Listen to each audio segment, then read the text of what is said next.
Ah! Ah! Ladies and gentlemen, welcome to the NWC36 Masquerade Show!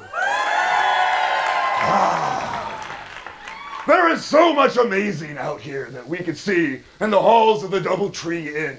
We have bending halls and art rooms. We have amazing artists and authors of many types here. But you know what makes it really great? What makes it amazing? Is, yes, this big family tree, our nerdy family reunion, all of you. Yeah! Every year it is great to come back and see friends old and new. Allies and even people like us. I remember having good drinks with you. All right.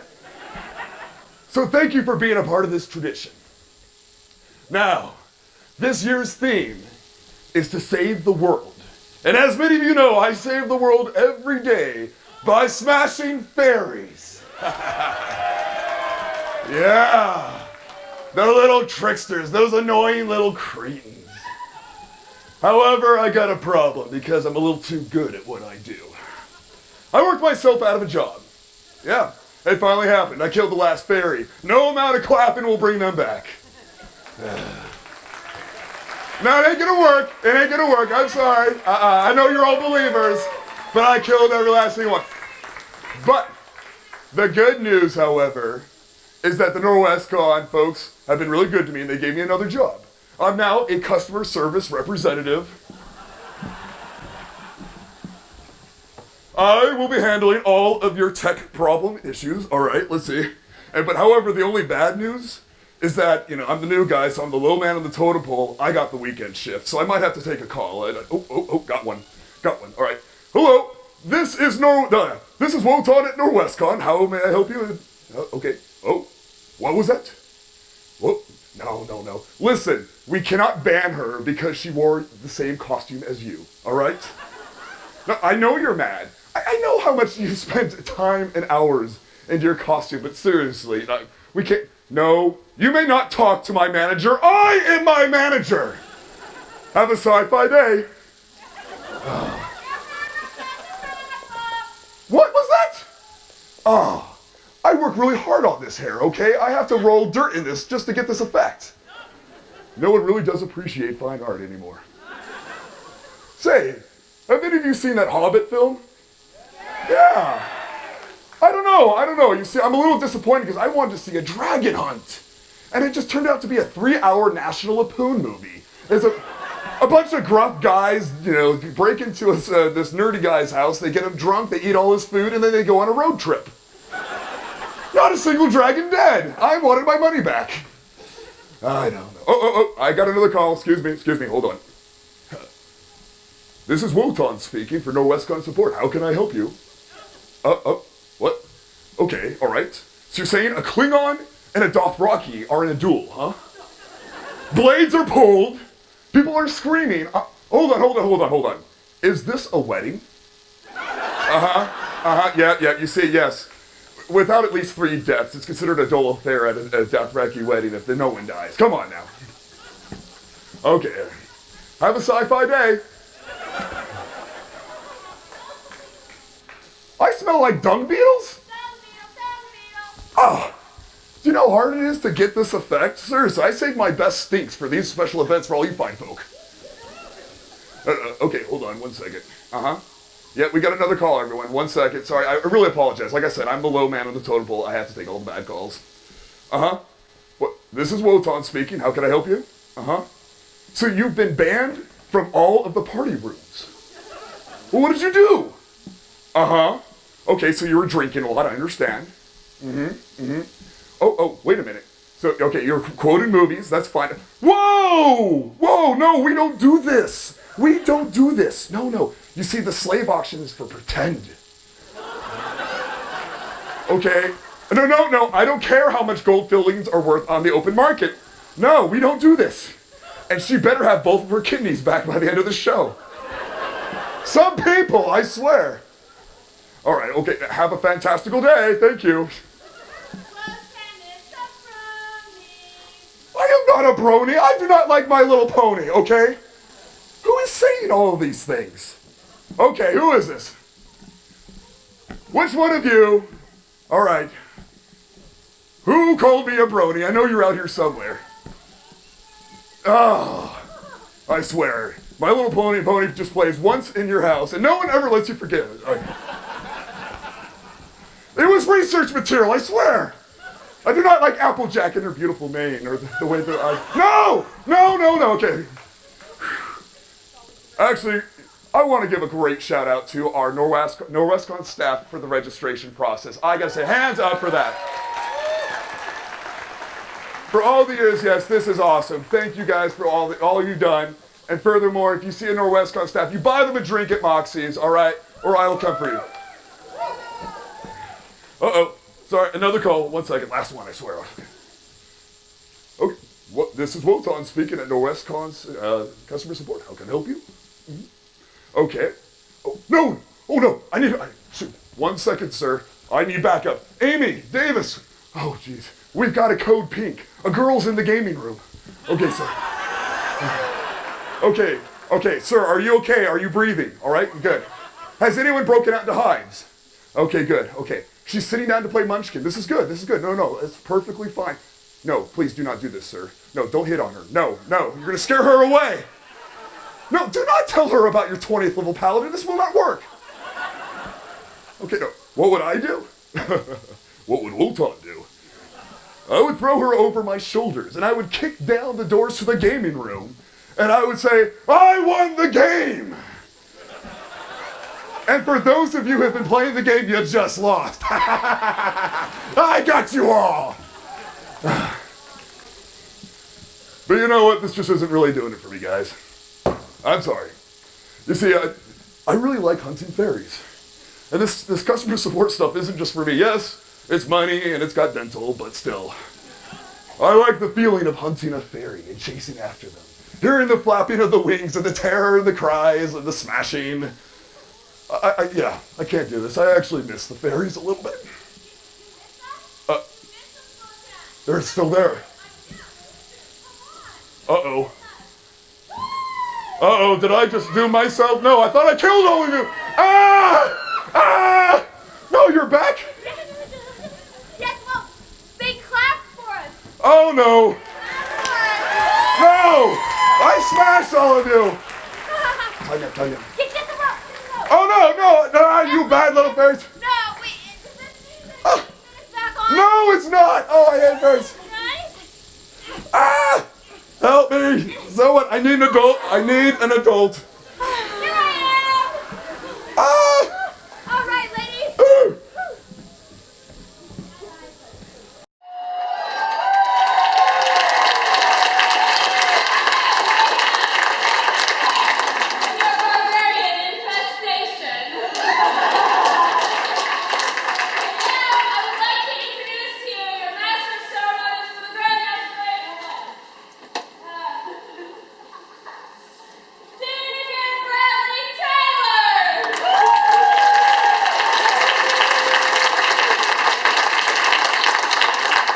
Welcome to NorwestCon 36, everyone. How you doing?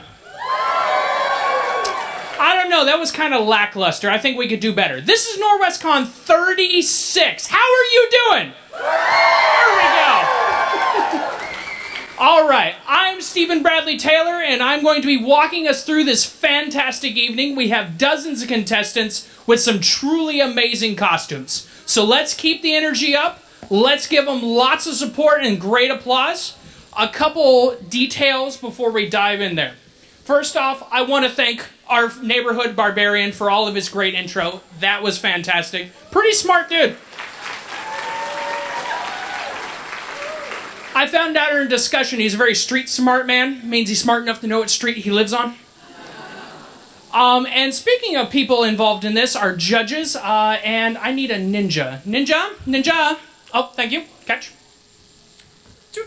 So, I want to introduce our judges for the evening. First and foremost, we have Pearl Young for presentation. She is best known for her love of purple. Pearl has been costuming at NorwestCon for 20 years. I'd say that's pretty good. She enjoys working on group rainbow costumes with her friends, the Skittles, and recently judged the Masquerade at Emerald City Comic Con. Yeah. Next up for our presentation judge, we have Lee Moyer. Despite his support for underdressed pinups, yep. Our art guest of honor is a keen appreciator of costumes. And we won't hold this against him, but I found out in passing between shows that he wants to exterminate all chocolate. Whew. All right, Catherine Asaro, our presentation judge and the author guest of honor. Welcome aboard, Catherine. She is a new and enthusiastic fan of NorWestCon, as I'm sure we all will continue to be. Except for the new part. But anyway. All right, now we have Holly Forbes. She is a graduate of Cornish College of the Arts, performance production professional. Wow. Costumer worker with the Electric Theater on Capitol Hill. She is currently working on Othello, which will open on April 25th. Well done. And last but not least, we have Garth Stubbs.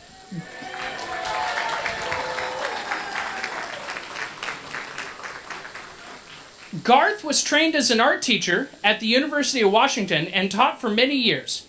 His first con was NorWestCon 8, where he entered his first Masquerade. He is planning on entering the Home for Crazy Customers? Costumers. Okay, there we go. Yay for hieroglyphics. And he will be doing that next week. So, a quick general announcement for everyone, just eagerly waiting to snap some photos of everyone. Don't do it. Dead out. I will send dogs at you. They will have bees in their mouths, so when they bark, bees will shoot at you. It will not be pretty, okay? I will come at you like a spider monkey. So that being said, we want you all to get photos, so we're actually going to have a parade at halftime where all of you will get to take as many pictures as you want of every single contestant. So please save the photography until then. And that being said, let's have a good time and introduce the kids.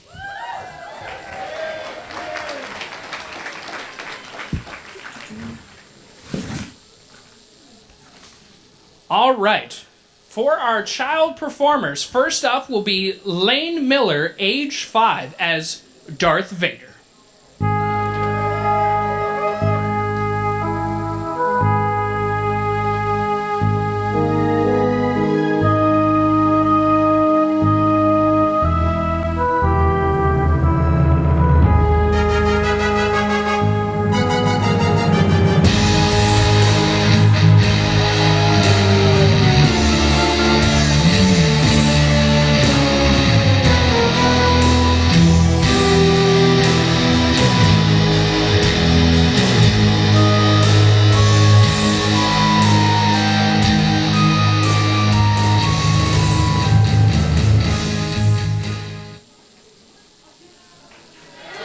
Well done, well done.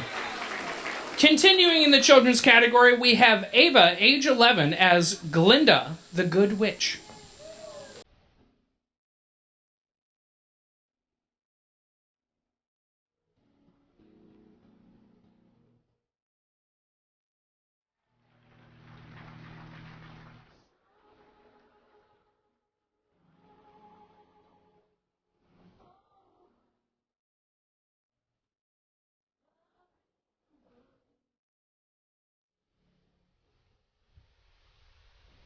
Very well done. Next up, we have Sam, who is age 4.5, and he will be General Ginger.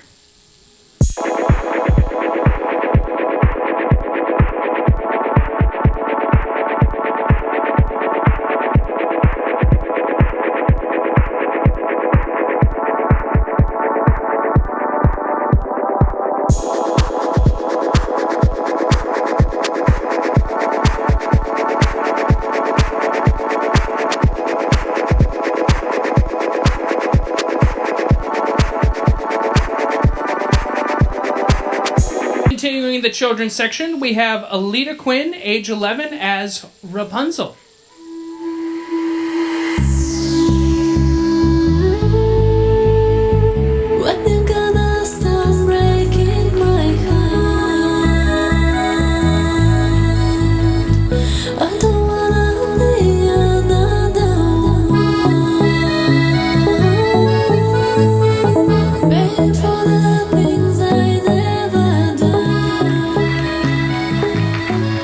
Very cute. Okay, so now we have Moira and Davis as Columbine and Harlequin, ages 4 and 1. Beware the cute factor.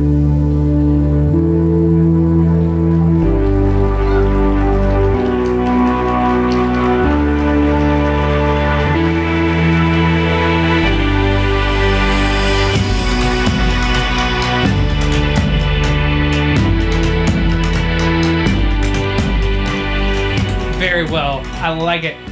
So, next up will be Nolani, age 4, with Izzy the Pirate from Jake and the Neverland Pirates.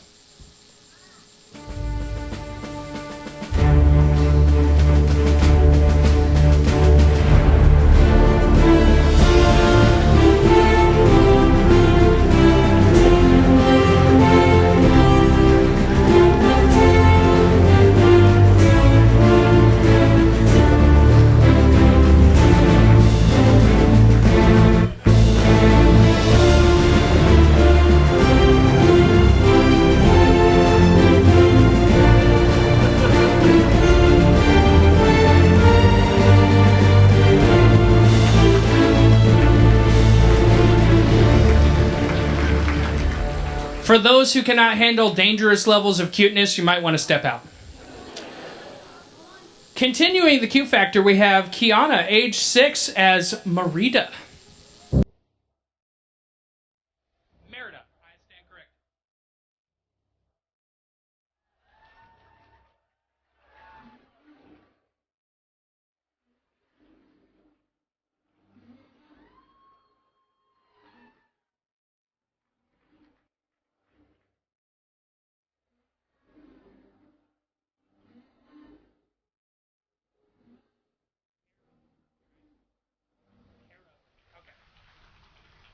Next up will be Ragnar, age 7, as Hera Bryan.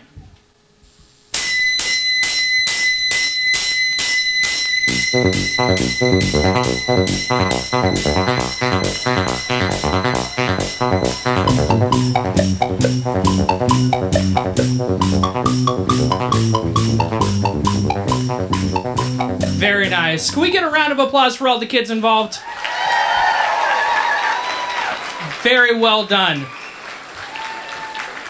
Cannot wait to see what they do as adults. It's only going to get better and better. And speaking of adults, we're going to transfer into our novice category. Actually, I'm sorry, I stand correct. We will begin with the Masters category with the Disney Princess. This will be entry number 1. Once upon a time, in a land far away, all the pretty princesses would come out to play. But time marches on, and our girls are now old and gray, and here's what they look like today. One princess would dance in her slippers of glass, but they gave her bunions, which is a pain in the foot. Beauty number 2 had a magical wardrobe that fits. Now her dress hangs from her shoulders. The next princess was feeling a little bit fat and wore a bathrobe made from her favorite curtains. Our last princess would go to the forest for a sit. When she came home, she was covered in, oh, poo. I mean, yes, the magic is almost gone, except for a spark that you'll see just after dark.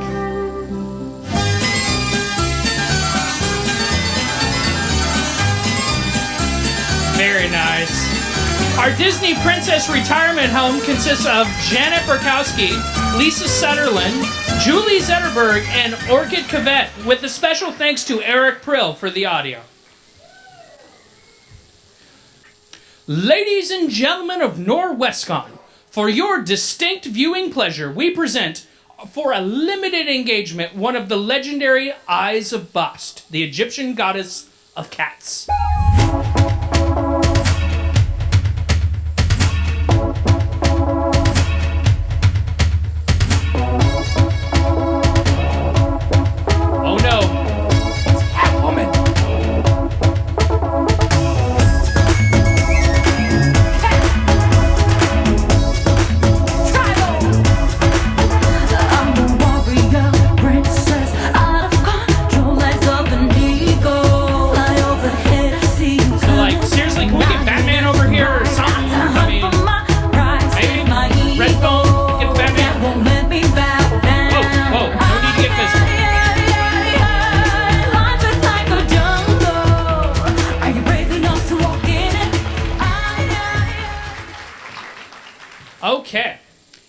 in the Journeyman category, we have Deanna Daniels.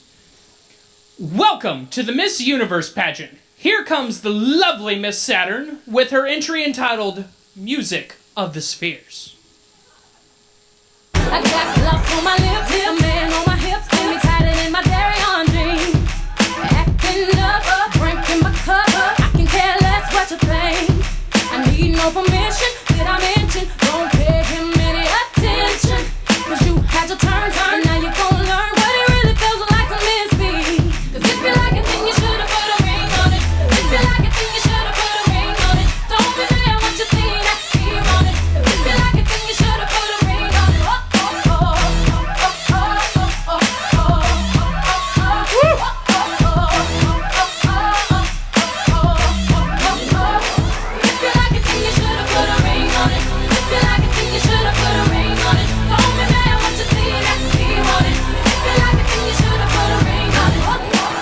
Very nice. Sad note, it took me 3 run-throughs to get the pun of put a ring on it. Just saying. So, for a special treat for the next contestant, it will be entry number 4 in the novice category, and this will be the Whovian family.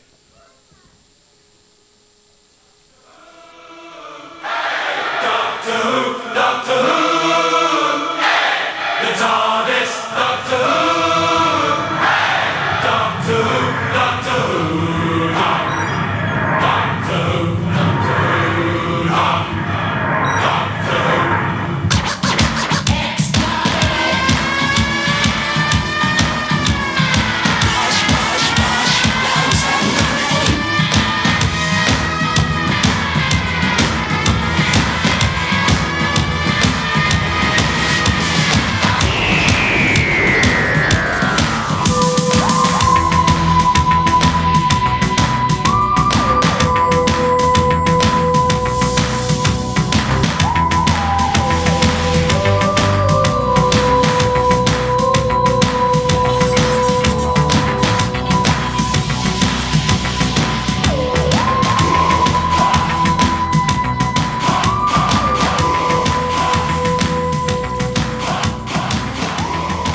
Well done, guys. Well done.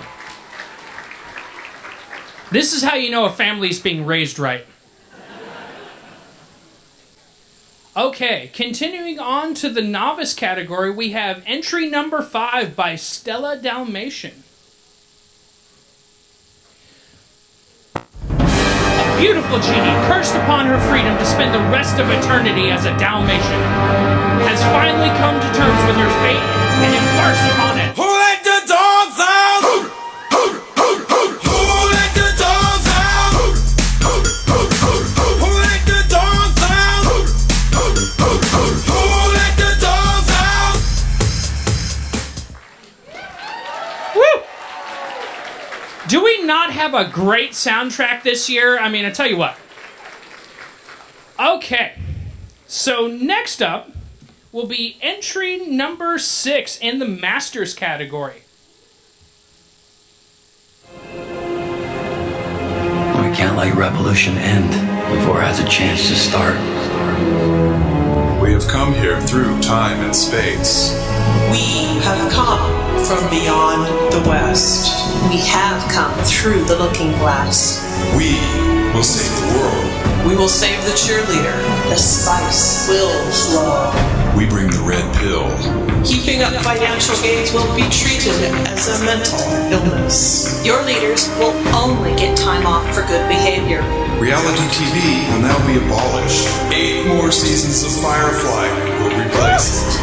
Free bacon for everybody. Your wisest men knew the answers. Fandom is a way of life. Jesus said, do unto others as you would have them do unto you. Will Wheaton said, don't be a dick. Bill and Ted, be excellent to one another. Party on, dudes. Kick it!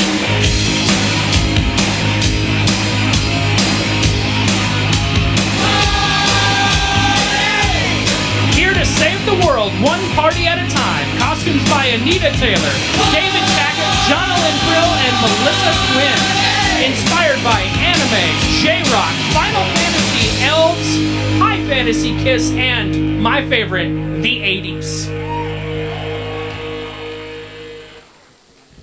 Entry number 7 in the novice category will be brought to us by Sharon and Madison as Ariel and Ursula with a hint of steampunk. The only way to get what you want is to become a human yourself. Can you do that? My dear, sweet child, that's what I do. It's what I live for, to help unfortunate merfolk like yourself. Poor souls with no one else to turn to. I admit that in the past I've been a nasty. They weren't kidding when they called me, well, a witch. But you'll find that nowadays I've mended all my ways, repented, seen the light, and made a switch. True, yes. And I fortunately know a little magic. It's a talent that I always have possessed. And here lately, please don't laugh, I use it on behalf of the miserable, lonely, and depressed. Pathetic. Poor unfortunate souls in pain, in need. This one longing to be thinner, that one wants to get the girl, and do I help them? Yes, indeed. Those poor unfortunate souls. Well done. Well done. Yet another amazing entry from our kids in the audience, or kids participating. They really are up in the notch. I gotta say, I am impressed. Far cry from my, I won't mention, well, I will mention it, actually, I'm doing it now. So my first costume, we're gonna sidetrack for a minute, was a Dr. Seuss costume, and it was made out of paper bags. I thought it was pretty good. I thought I was the cock of the walk, and then I found out it was raining. Didn't work out so well. Now, I've come a long way, so this is the next costume I've tried since then. So I think I've gone pretty well. And I would like to take this moment to thank my wife, because she sewed this one, and I'm going to embarrass her horribly. Princess in the second row. Can we get a spotlight? Maybe. It could be a mobile. It could happen. In which case, my wife is safe for this one. Next time. Okay, moving on. Entry number 8 in the Master category by Alicia Ferris. Late Chuseon period of Korea is an era of peace and tranquility for the peninsula. In the capital city of Hansung, now Seoul, new trends are set by both Confucian scholars and Kiseng, young women of high education and training. These Kiseng were musicians, poets, painters, and even physicians. The Kiseng would set trends in both artwork and fashion that would carry through to modern times. They were the original. Oppan Gangnam Style. Gangnam Style. Oppan Gangnam Style. Gangnam Style. Oppan Gangnam Style. Hey, sexy lady. Oppan Gangnam Style.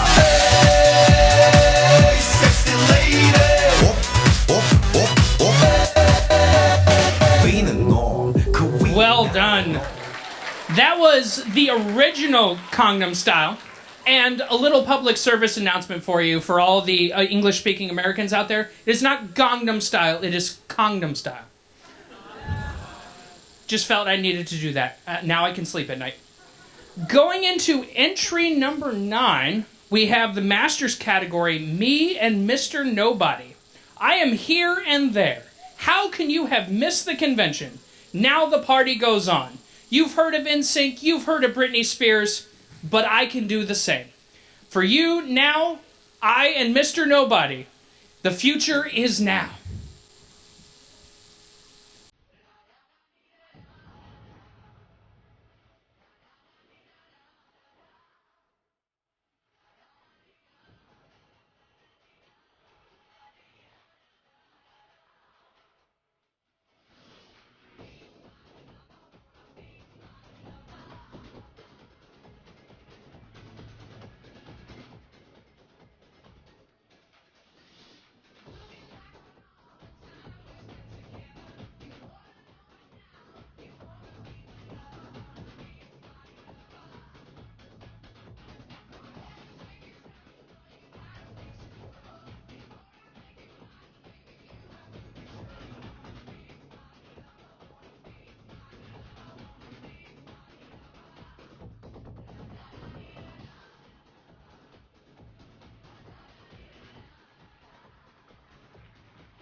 Well done.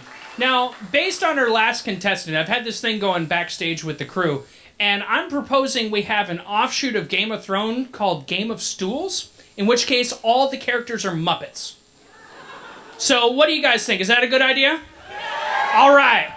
I'm telling you, PBS, we got this made. Going into entry number 10 of the novice category, we have Chris Korb, who is here to save the cheerleader.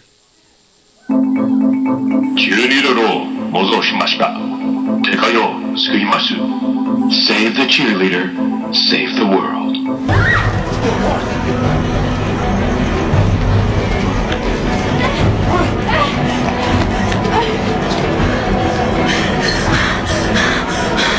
What is it? Go to the stadium, okay? Find people, find lights. He doesn't want to be seen. What about you? Don't worry about it. Just go! Go!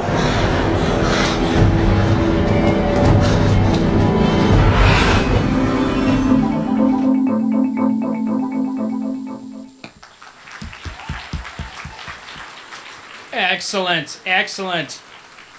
So, I have this one is going to be particularly entertaining as entry number 11 in the novice category brings us Lindy Schmidt. And as we all know, starships are meant to fly.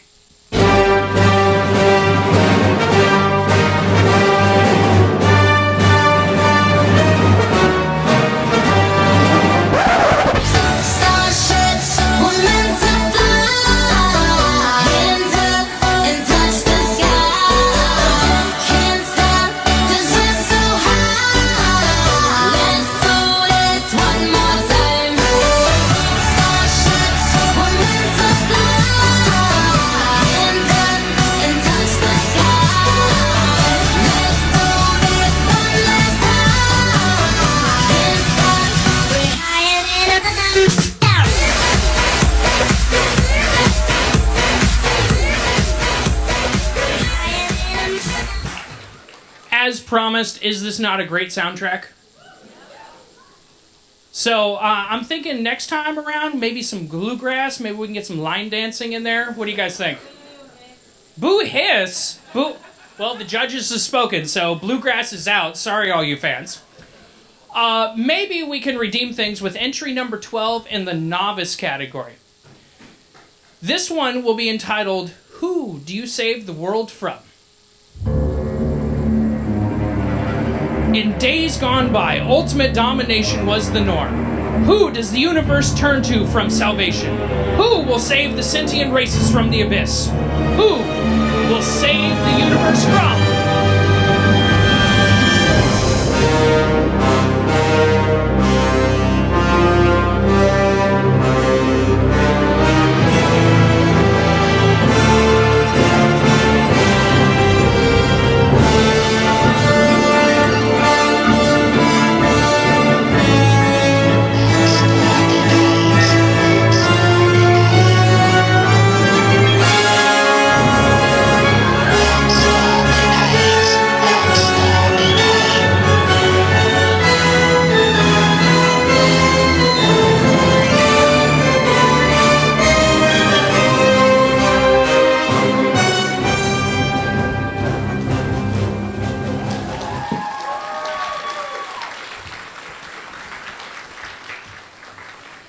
Now, it will appear with our next contestant that someone besides me has an appreciation for old-timey music, and we get April Ferris as Yankee Doodle Dandy. So, ladies and gentlemen, we are honored tonight to have as a guest for the American president and war hero Ulysses S. Grant and his wife. How cool is that? In honor of the occasion, this theater is pleased to present to you and our honored guests the Dance of the Stars and Stripes, or Yankee Doodle.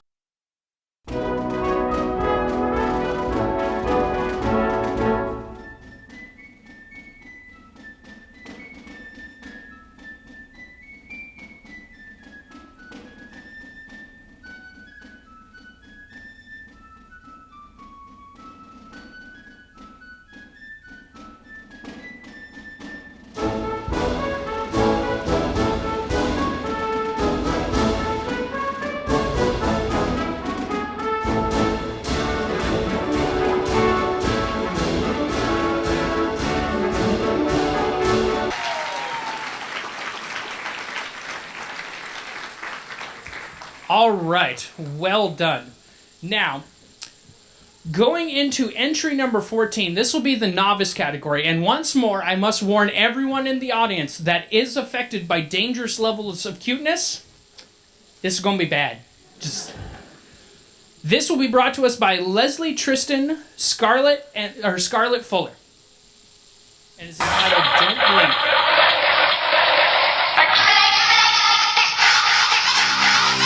Exterminate!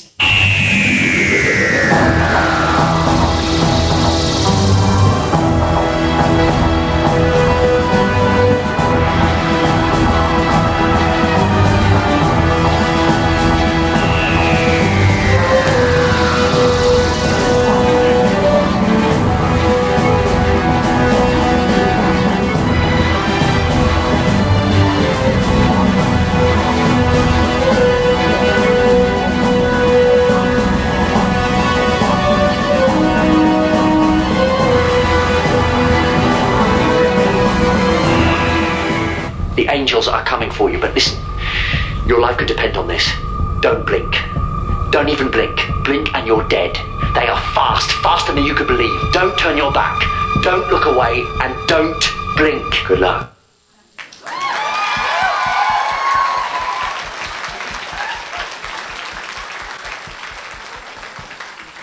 Well done. Now, I'm just curious. I gotta know. Do we have any Doctor Who fans in the audience? Okay. Now, I'm coming on new to the scene here, so you guys are going to have to help me. This year is supposed to be some big year. What is it?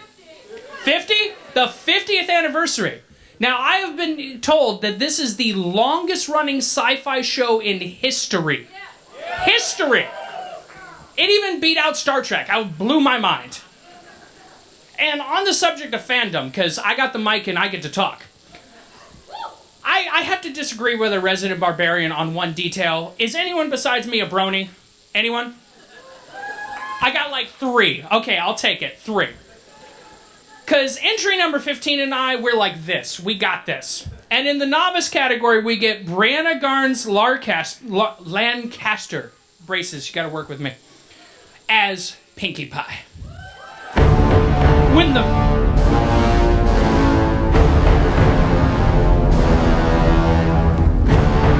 the forces of evil threaten the harmony of Equestria, only one pony will step by, aided by the trusty Art Cat.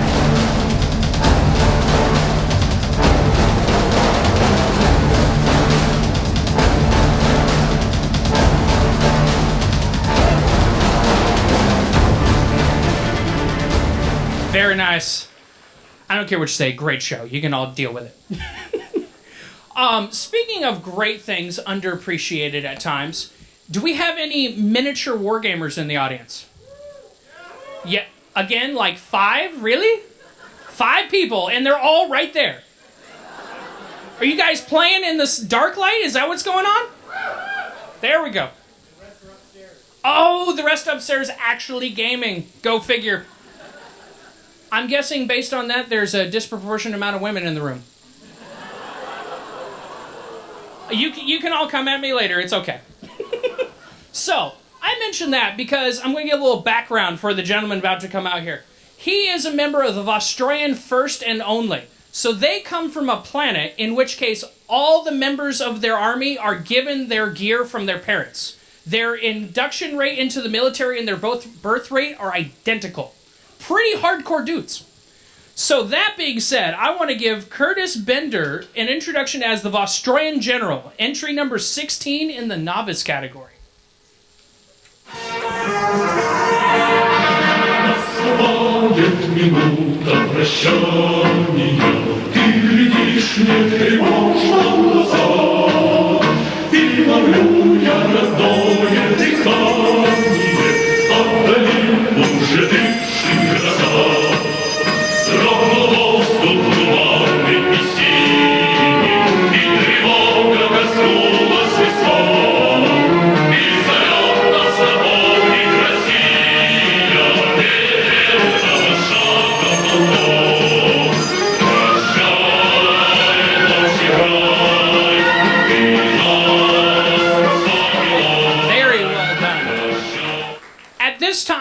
like to remind everyone, the judges do totally accept bribes. They don't do a darn lick of good, but they accept all the bribes you can give. Going into entry number 17 in our novice category, we have David Duran as Major David Duran.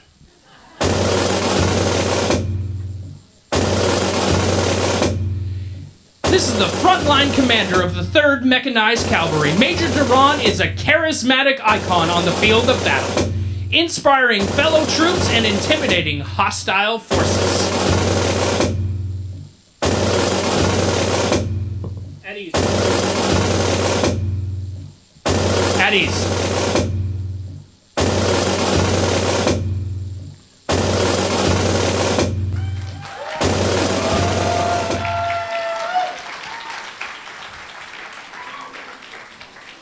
So, with our next group, we're going to go back to my puppet conversation, because again, I got the mic.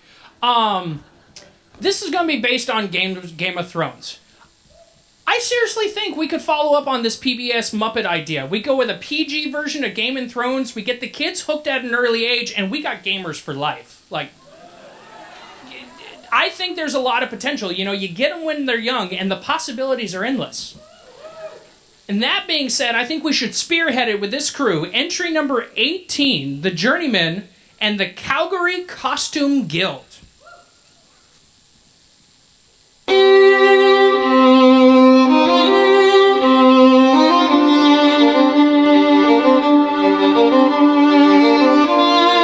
Night gathers, and now my watch begins.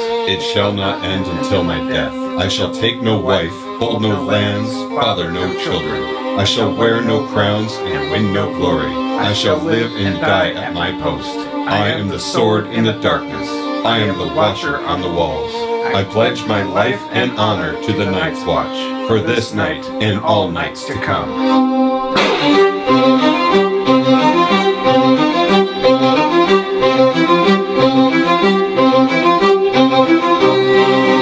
Lord, cast your light upon us.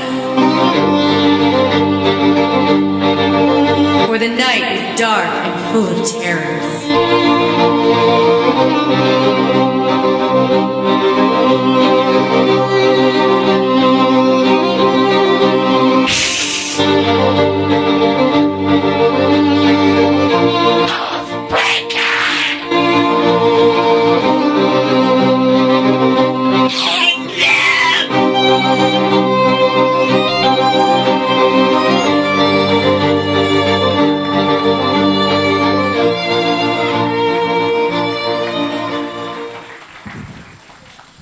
So, I've been requested to inform the owner of the silver Carillion Corvette that you're double parked. You just double parked silver Carillion Corvette. Also, fun note, since we're coming up to the end of this shindig, or at least halftime, I should say, we're going to go into halftime. There's going to be a parade, but also afterwards, drinks are on me, folks, because I keep getting all these free drink coupons, and I don't even know what to do with them. So, for all you people hating on the bronies with me, free drinks, just saying. Entry number 19 in the Master Competition is done by Richard Stevens. We have a whole party of the Stevens, in fact. This is good and good. And it is entitled Something Wicked This Way Comes. Once upon a time, in a land far away, all the pretty princesses would come out to play. But time marches on, and So you may have guessed that was the wrong soundbite. Just maybe. I mean, it's a little dark and sinister for pretty princesses, but I think it could work, and it's dramatically ironic. Now back to the normal show of Something Wicked This Way Comes.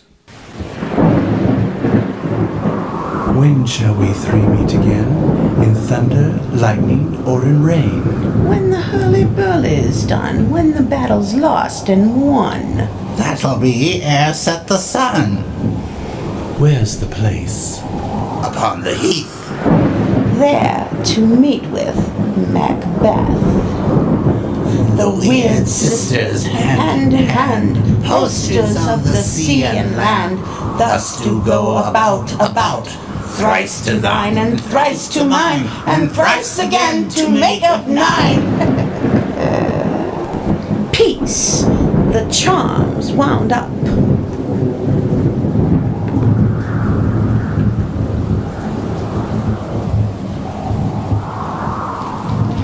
Very nice. Well done, everyone. Well done. So before we continue and go on with any more information, can I get a really big round of applause for all the contestants so far? There's a lot of blood, sweat, and tears that go into this, and I think they should get the due credit they deserve.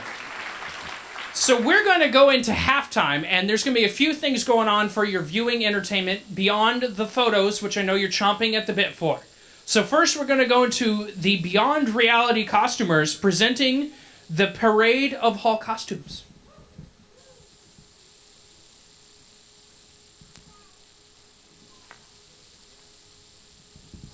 And this would be my cue for filler.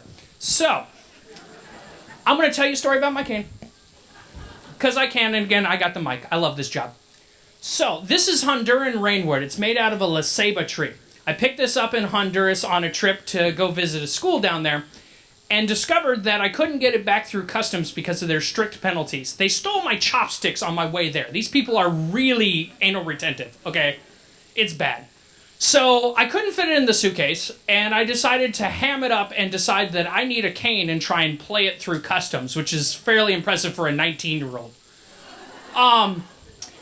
All was well and good until I went to get dinner after making it through customs. I'm looking at all these different venues, and I see Wendy's, which is the only sign I can read, so I'm going to go with that. I'm in line, I got my cane, I ordered the food, I specifically asked for a bag, and I'm talking with these elderly couple from Memphis behind me in the line while doing so. So, the order comes up, and it was put on a tray, and before I can say a word, the older gentleman brushes past me, he's like, "Hey, he asked for a bag! Get the man a bag! Do you not see the cane?" At that point, what do you do? Like, do you play it off like, "Yep, I do need the cane, thank you, sir," or do you say, "Hey, I'm just fooling, and it's not that big a deal"?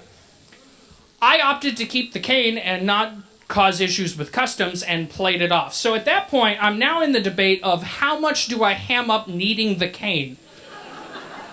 So do we go for, the easy walk and just play it off, or do we, gently stride? I got nothing, because this dude's still yelling at him. So finally, they get the bag. By the way, the whole time he's yelling at him, they don't understand a word he's saying, because he's using a really heavy southern accent. So it sounds something like this, and he's talking about God and Jesus, and he's talking about, and they don't understand a word. And they're just dumbfounded. And finally, I keep pointing at a bag, and they're like, "Oh, okay." So they run, they get the food, they put it in the bag, I take it, and the guy's like, "Do you want me to carry that for you? Do you need some help back to your seat?" I'm like, "I got it."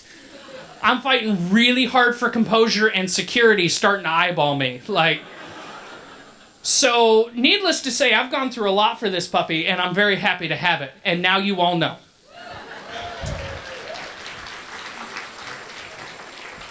So I believe at this point we can now continue with the Parade of Hall Costumes.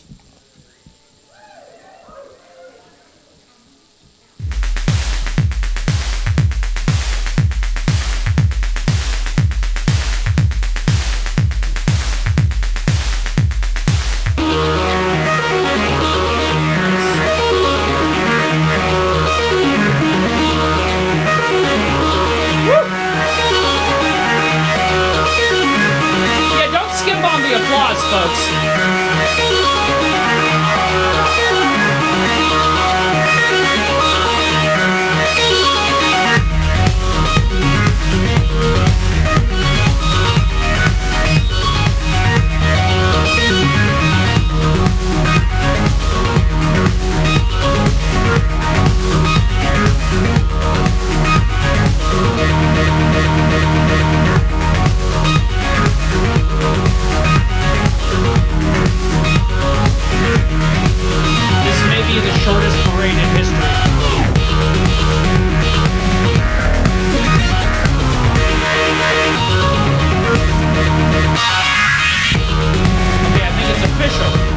shortest parade in history.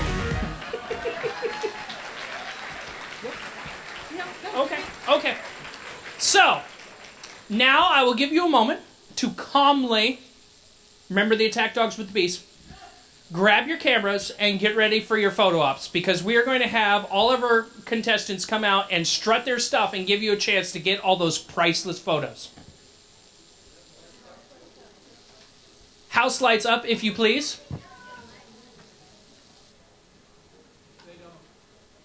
They do.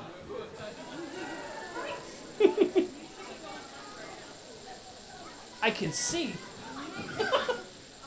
Holy crap, there's people here. Okay, so are we ready for number one, or do I need to keep telling stories? Because I can handle that. Story, okay, done. So, anyone here know what a Rottweiler is? Okay, it's a really big freaking dog. So I'm going to tell you about Rosie, our pet Rottweiler, who went beyond big. I'm going to go to the category of jive-frickin-normous. At the age of 10, I could ride the dog like a horse. It's a big old friggin' dog. We got Rosie because she was supposed to be the attack dog. It was useless because the worst she could do is lick you to death, but by God, she was big and scary. So, we lived in upstate New York. It was my mom and I. My dad worked out of town during the week, and if this is lost and that's nowhere, our house is here. We are 7 miles from anything. And that's in a straight line. It's a 38-minute drive if you want to get to the neighbor's house. Nowhere. Well, this story is going to prove that video games rot your brain. So, I'm in there playing Super Mario World on my Super Nintendo. Shout out Super Mario World, anyone? Great game. Thank you. So, I'm playing Super Mario World, and I am trying to defeat Bowser, and by God, this is taking all of my attention. My mom's getting ready to take a shower, and her, mom spider sense thing kicks in, and she knows danger is on the horizon. So she goes in there, and she stops and goes, Steven, pause the game. What? No, I said pause the game. What? Don't play any video games while I'm in the shower. Okay, I can handle that. Go back to playing my game. Steven, pause the game. What? Don't play any games while I'm in the shower. Okay, got it. Steven, pause the game. Don't play any games while I'm in the shower, or you're in the shower? Yep, don't play any games while I'm in the shower. Got it, check, good. She gets in the shower, I go back to playing video games. Totally spaced it. So then, they kick in again, she sticks her head out and says, Steven, I told you not to play any video games. Fine, what do you want me to do? I don't care, just don't play with the dog.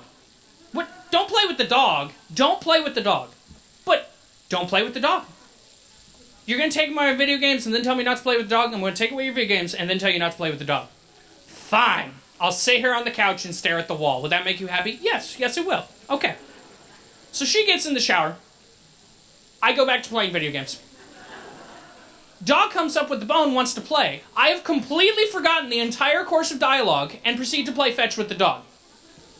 So around round 4 of fetch, Rosie has decided she is done with fetch, but neglected to mention that to me. So when I go to get the bone, she nips at me. Except when you're a 100-some-odd-pound Rottweiler, nipping a 10-year-old is engulfing the whole face in your mouth. And I spaz. I completely lost it. There were bite marks next to each ear. There was 4 trickles of blood, and all semblance of composure was gone. I am screaming bloody murder.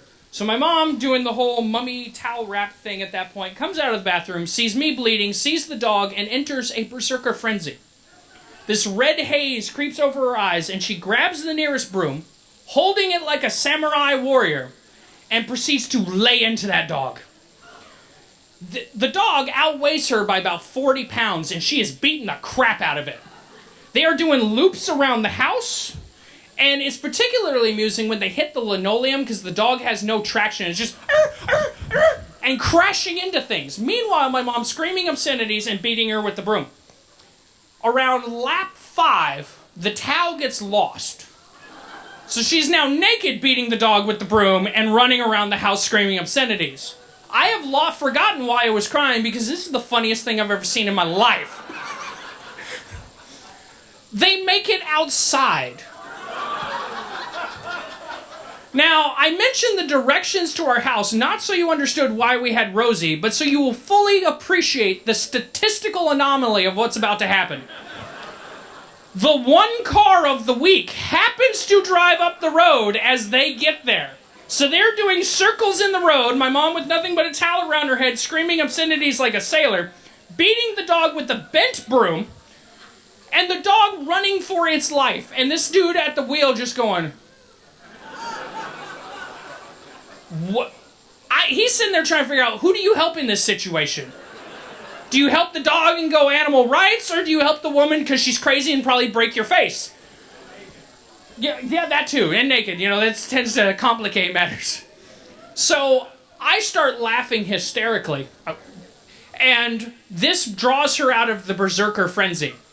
She drops the broom, brings the dog back inside. The conclusion to the story is Rosie was officially ruined as a guard dog because she became deathly afraid of brooms. Or mops, or Swiffers, or anything broom-like. It was horrible. That being said, get your cameras ready. I have wasted enough of your time, and we're going to go into our photo op.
inside that I need to release.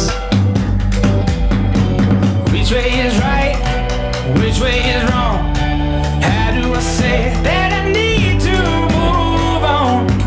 You know we had in separate ways,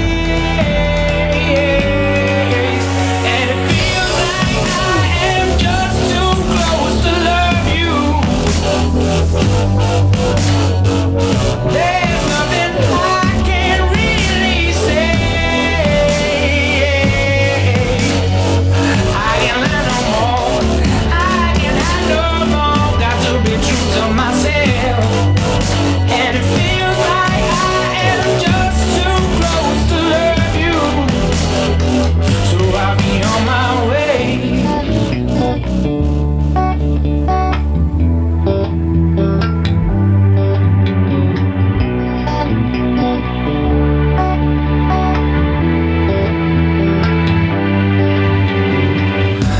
You giving me more than I can return.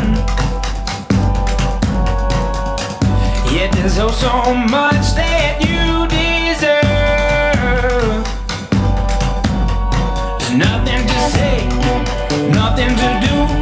I'm nothing to give. I must live without you. You know we had in separate ways, and it feels like I am just too close to love you. There's nothing I can really say. I can't lie no more. I can't lie no more. Got to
It's not every day you get the judges telling people to take it off.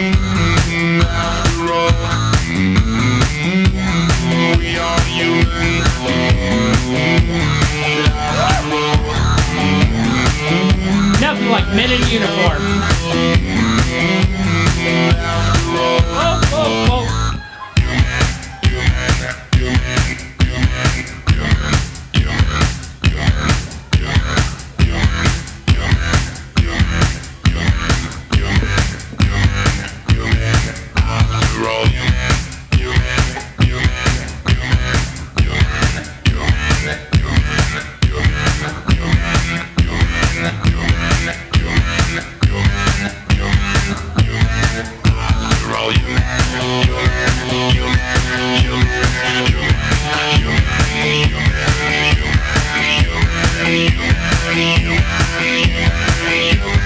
Shape what those animators gave you.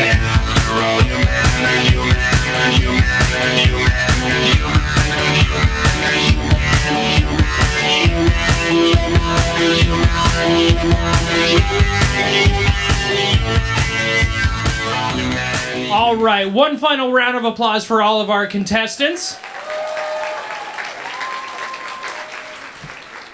Next up for our affairs, I get to introduce two very special individuals. First and foremost is the NWC 36 chairman, Mrs. Peggy Stewart. Yeah, there you go. And Larry Parker, the head of programming. Let's give him a full round of applause. Okay, so apparently she'll be playing two individuals this evening. No, she's coming. Oh, here it was. I thought I got to play characters tonight. Maybe? Or chair. It's close. Okay, fair enough. Would you like the mic? Sure. Okay. Well, I have you here. I would like to thank you all as chairman of NWC for coming. It has been my honor and privilege to put on this convention and work with my fabulous staff to create a fabulous convention for all of you attendees. So if you have any things you'd like to say to me, feel free, both good and bad. We always want to grow. We always want to learn. And we're hoping you guys are having a fabulous time. And there are still so many more fun things to do this weekend. So get out there and have a good time. And that was my husband. Thanks, honey. Greetings, everyone. I am Larry Parker, head of programming. Thank you. As programming director of NWC 36, I have the privilege of chairing the Guest of Honor Selection Committee. In a joint effort with the elected convention officials of chair, vice chair, and the two elected members of the Guest of Honor Selection Committee, we sort through dozens of fantastic suggestions from our convention attendees, volunteers, and staff to come up with a list of recommendations. This year we had an amazing list of folks to choose from, and I think you're going to be as excited as I am. In addition to my work with the committee, I also have the honor of selecting the theme for NorwestCon 37. This part took some thought. There are so many aspects of fandom that we represent, many of them completely contradictory to one another. But we all come together as fans to celebrate our differences, and it was with that in mind that I set out to select the theme.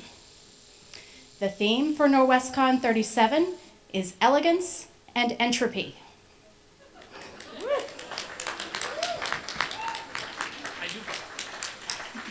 And on to the guests. Our next author guest of honor has published works of science fiction, fantasy, horror, comics, and nonfiction, and has a list of literary honors a mile long. Among them are a Nebula, a Campbell, a British Fantasy Award, multiple World Fantasy Awards, a Bram Stoker Award, the Damon Knight Memorial Grand Master Award, and induction into the Science Fiction and Fantasy Hall of Fame. With a list of published works even longer and a history of using fiction to explore politics, literary criticism, and political activism, it is no wonder that he has been hailed as one of the greatest British writers since 1945. NorwestCon 37's author guest of honor will be Michael Moorcock. Thought you might like that. In addition to being a World Fantasy Award winner, our next artist guest of honor has founded a transmedia arts company to preserve the vision of visual artists and writers in a variety of media. He began his art career as a comic artist, then moved on to illustrator and book cover designer. Among the authors whose work he has brought to vivid life are those of the Elric saga, written by our next author guest of honor. A proponent of education, he has also worked with and for nonprofit organizations to help use the resources of the entertainment industry to benefit education.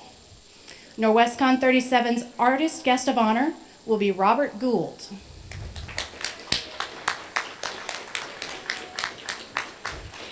And this one I'm really excited about. I had to rewrite it today. Our next special guest of honor is a fan's fan. A musician, a performer, and two authors in one. She is equally at home writing stories of wicked fairies, zombie plagues, and ballroom dancing cryptozoologists, as she is recording her next album, imagining wonderful new stories in beloved worlds of fiction and pop culture, singing songs about wicked girls saving themselves, winning the Hugo for her fan cast, and just today, breaking the record for the most Hugo nominations for any author in history. I am very pleased to announce that NorwestCon 37's special guest of honor will be Shannon Maguire. In the not too distant future, I hope to have more announcements to share with you about our upcoming Spotlight publisher and possibly one or two more honored guests. Keep an eye on our website at www.norwestcon.org or follow us on Facebook or Twitter for the latest updates. Thank you and good night.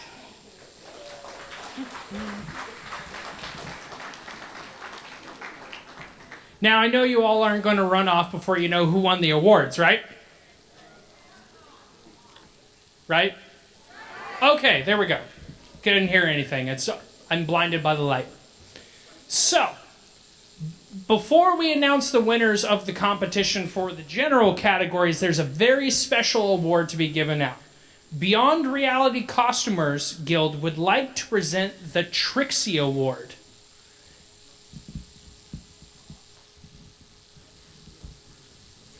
So, hi, my name is Tori Stenmark. I'm with the Beyond Reality Costumers Guild. We're a bunch of people who like to get together and dress up fancy, and you saw a lot of us up on stage tonight already. In honor of a late and beloved member, we like to present the Trixie Award. She was really fond of fabulous, ridiculous, over-the-top, awesome, amazing costumes, and we look for that when we give the Trixie. She also owned a number of dogs that we still care for, and so it is my very great honor to present the Trixie Award on behalf of the Beyond Reality Costumers Guild to entry number 5, Who Let the Dogs Out? Well done. hard to get someone with more spunk than the Dalmatian. Woo!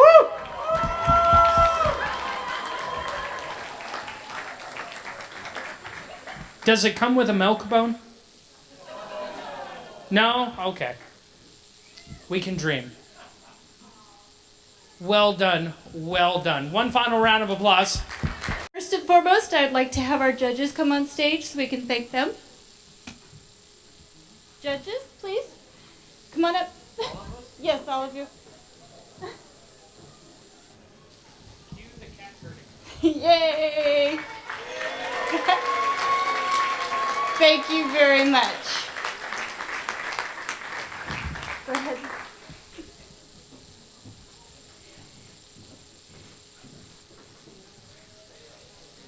No, that's fine. Thank you. I'd also like to introduce Sunny Jim Morgan really quick to announce the winners of the single pattern contest.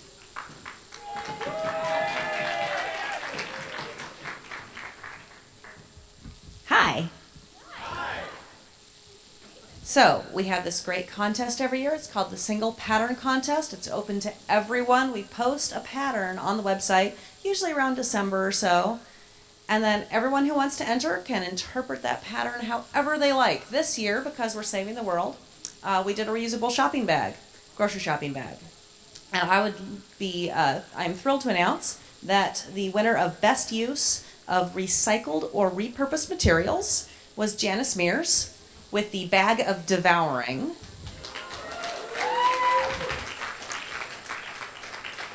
Best Workmanship, as well as the Judge's Choice Award, goes to Tracy Plunkett with the amazing, gorgeous leather Game of Thrones bag.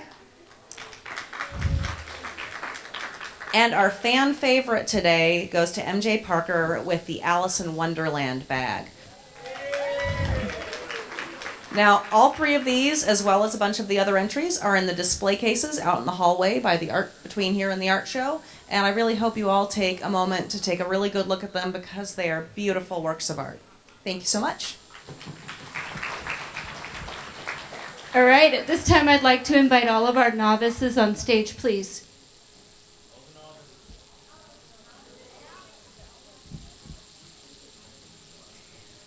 We'd like to present all of our novices to the audience so you can see what we were judging each other against.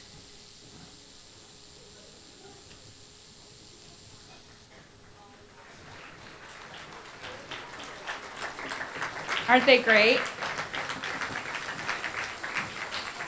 Are we good? All right, ladies and gentlemen, your workmanship judges have decided the winner for the novice division in workmanship is General Vostroyan.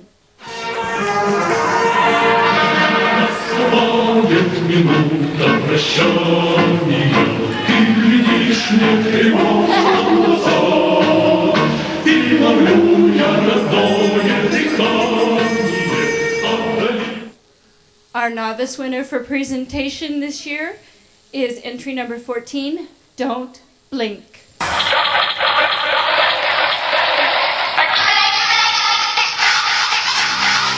Exterminate!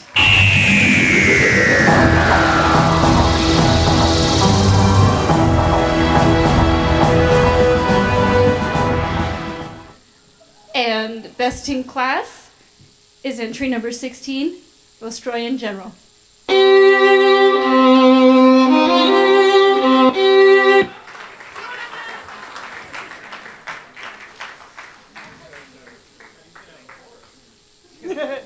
And you'll notice, theme, Save the World, awards, trees. And I was kind of excited because they're all dragon trees. All right, thank you, novices.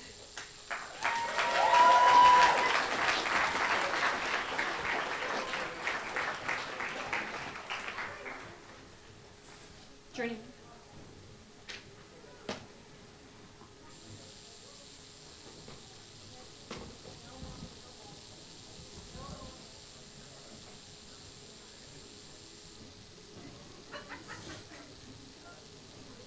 I'm sorry, I'm all out of witty banter. Ladies and gentlemen, I'd like to introduce to you our journeyman category. Can I have all journeymen on stage, please?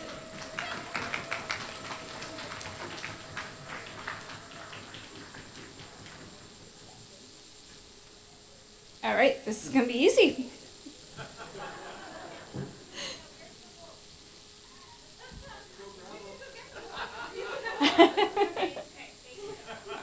Workmanship and presentation awards both go to Game of Thrones.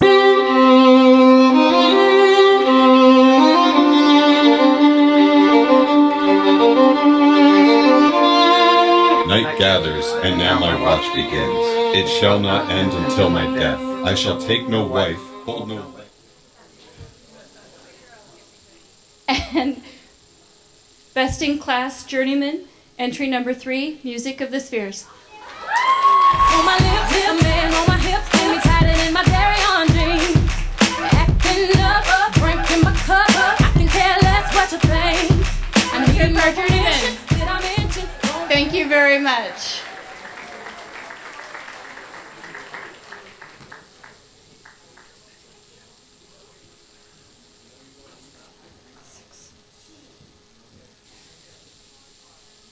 All right. Can I have all our masters on stage, please?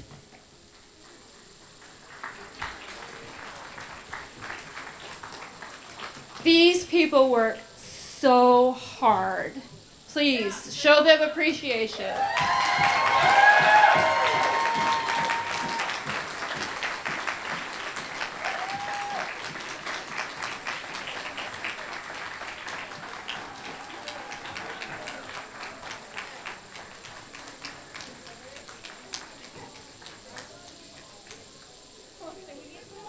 Is it nice to be able to see what is judged against each other? Is it nice to be able to have everybody on stage?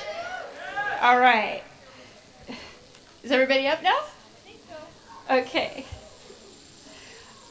Our Master Award for Workmanship goes to entry number 6, Here to Save the World. We can't let revolution end before it has a chance to start. We have come here through time and space. We have come from beyond the West. We have come through the looking glass. Our Master Award for Presentation goes to entry number 1, Disney Princesses. Once upon a time, in a land far away, all the pretty princesses would come out to play. But time marches on, and our girls are now old and gray. And here's what they look like today. Best in Class Master category goes to entry number 19, Something Wicked This Way Comes. When shall we three meet again? In thunder, lightning, or in rain? When the hurly-burly is done, when the battle's lost and won. If I can have the masters stay on stage, please. We'd like to present Director's Choice Best Use of Theme, which comes with a membership to NorwestCon for next year. And that will be going to entry number 6, Here to Save the World. We can't let revolution end.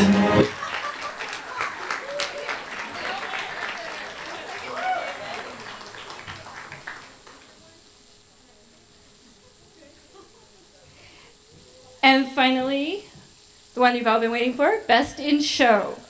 Our judges have determined Best in Show this year is entry number 6, Here to Save the World. We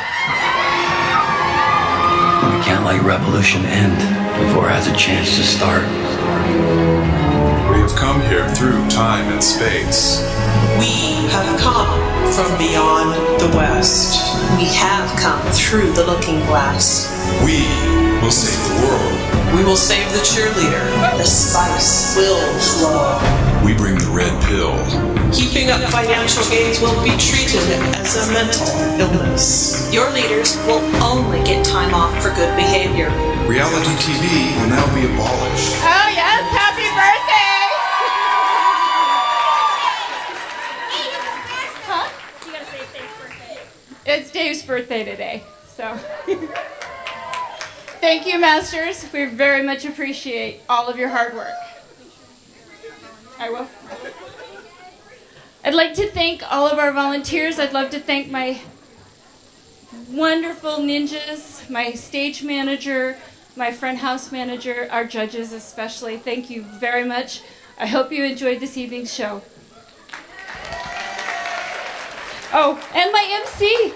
Who could forget the MC? Thank you, thank you.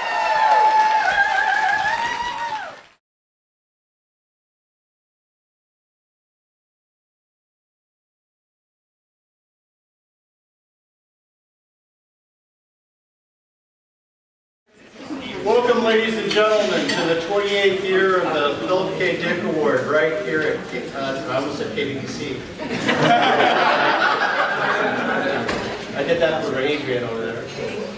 Here at NWC 36. We are honored to be able to have this presentation ceremony. Philip K. Dick was an awesome author. Those people who have dug into his background, whether or not you read the exogenesis, or if instead you've read the authentic his books, you know just how important this type of recognition of the ongoing pulp book published stories is. How many people here have actually read any of the books that are nominated this year?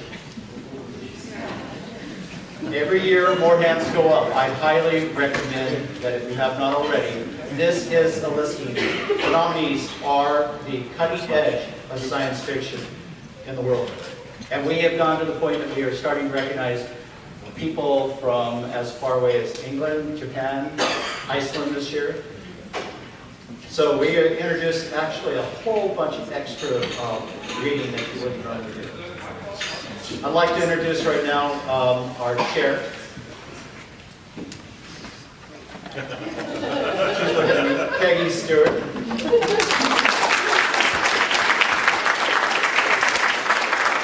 We call events wireless. Hello, thank you for coming. It is truly NWCon's honor to help present the Philip K. Dick Awards with NSFIS and Philadelphia Society. We are beyond honored to have, especially 5 of the 7 nominees this year here, and we really appreciate you coming. And good luck, everyone.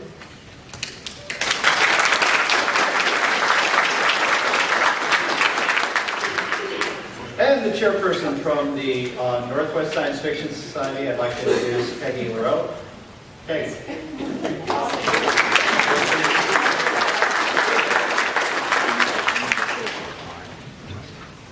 Thank you very much.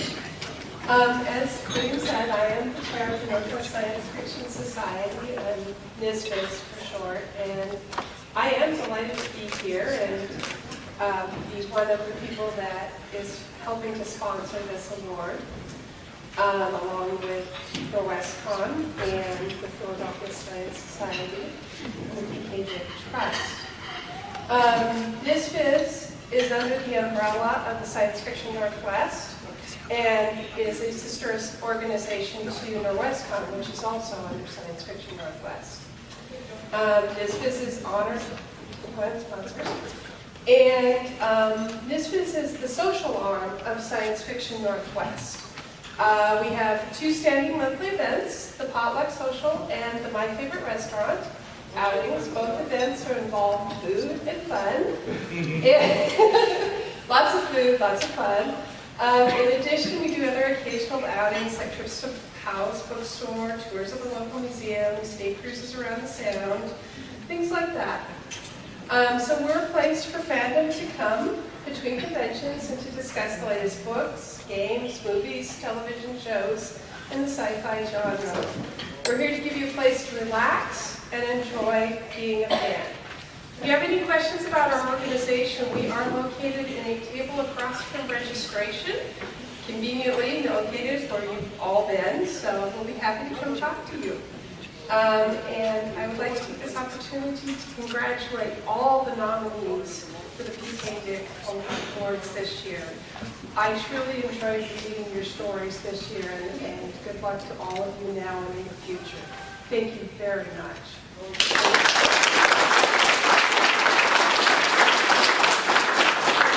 Peggy alluded to the fact that the Northwest Science Fiction Society get together and we actually talk about the books. I always serve turkey in my house. I bake it or roast it most of the time. Sometimes we serve it with the books. I don't think we have any turkeys this year. I'd like to introduce the professional administrator, or the person who's here right now, administrator, who is Gordon Van Gelder with Fantasy and Science Fiction Magazine. Yay, Gordon!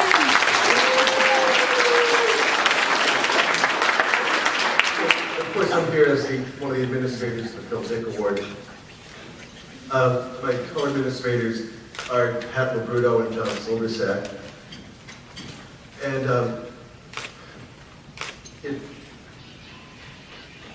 this award is given out by a jury every year. A jury of 5 people, consisting of 4 writers and 1 member of academia. And I thought I should start off by none of them are here tonight, I believe, but the 5 judges this year were Bruce Bethke, Sidney Duncan, Darrell Gregory, Bridget McKenna, and Paul Whitcover, who served as the chair.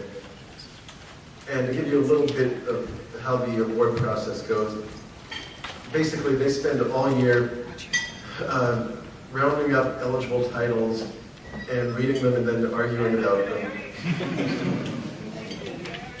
And of course I can't tell you what the substance of the arguments were, but I will say this year they were very enthusiastic about the nominees. They felt they could have gone to probably 9 or 10 books. And I think everyone in this room will be enthusiastic about the books after you guys hear the readings. So why don't we get started with them? The first reading tonight, first nominee is Blueprints of the Afterlife by Ryan Bruno, published by Black Cat. Ryan, you're up.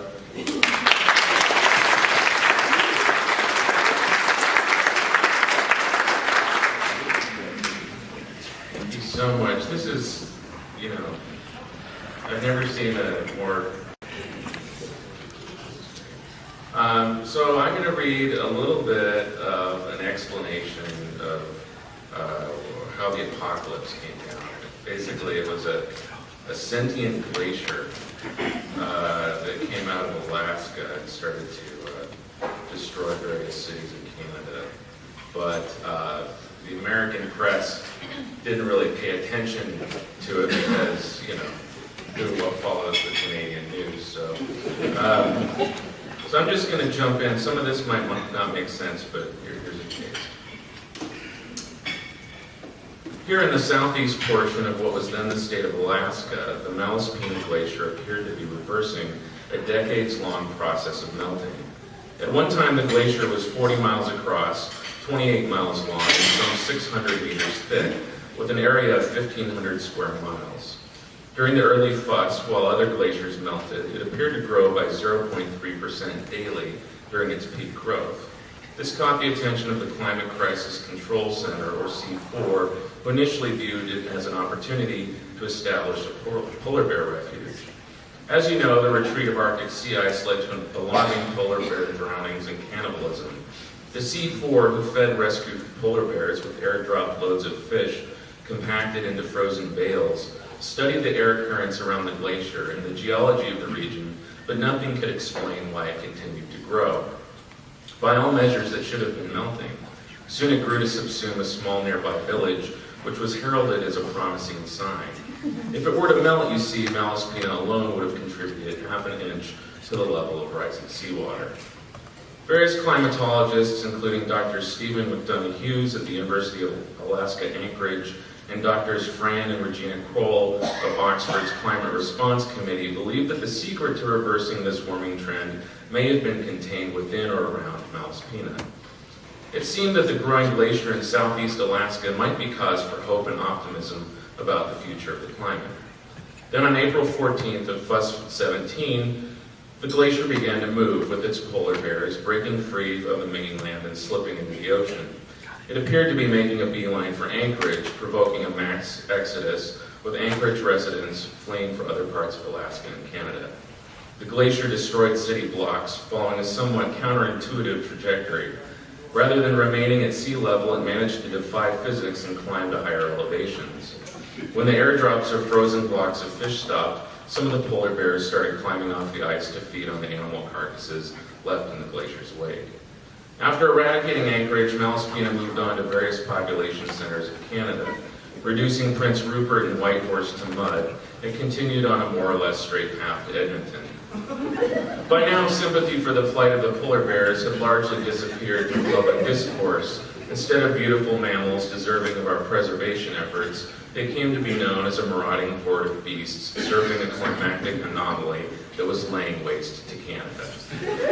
Several theories emerged to explain the origin and sheer persistence of the glacier. Many suggested the massive ice possessed an intelligence.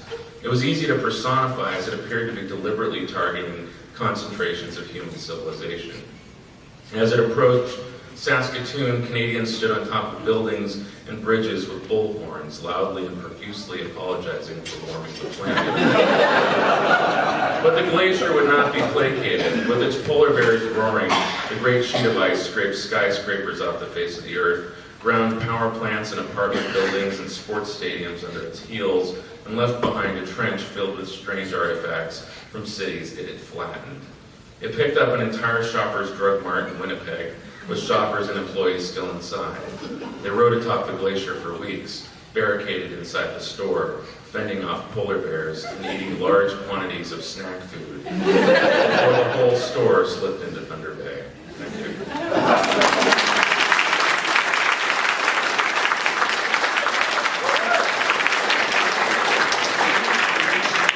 That was Blueprints of the Afterlife by Ryan Pluto and from Black Cat. Our next nominee is Harmony. Keith Rook is the author. Solaris is the publisher. Keith couldn't be here tonight, so Tony Daniel will be reading for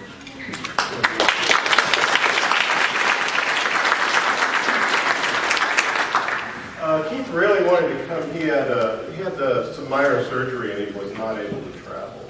So he really wanted to be here. He told me to tell you. All right, here we go.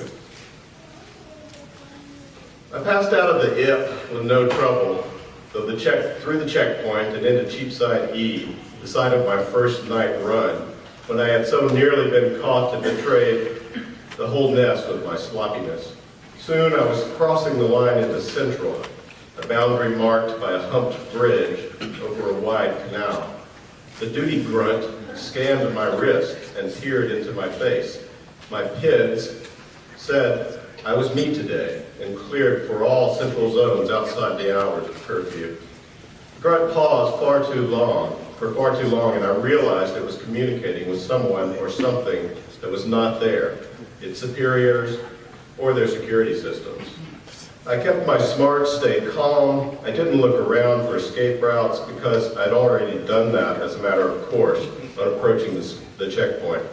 Eventually, the grunt clicked me through with a big sigh of caustic gases that made my eyes sting.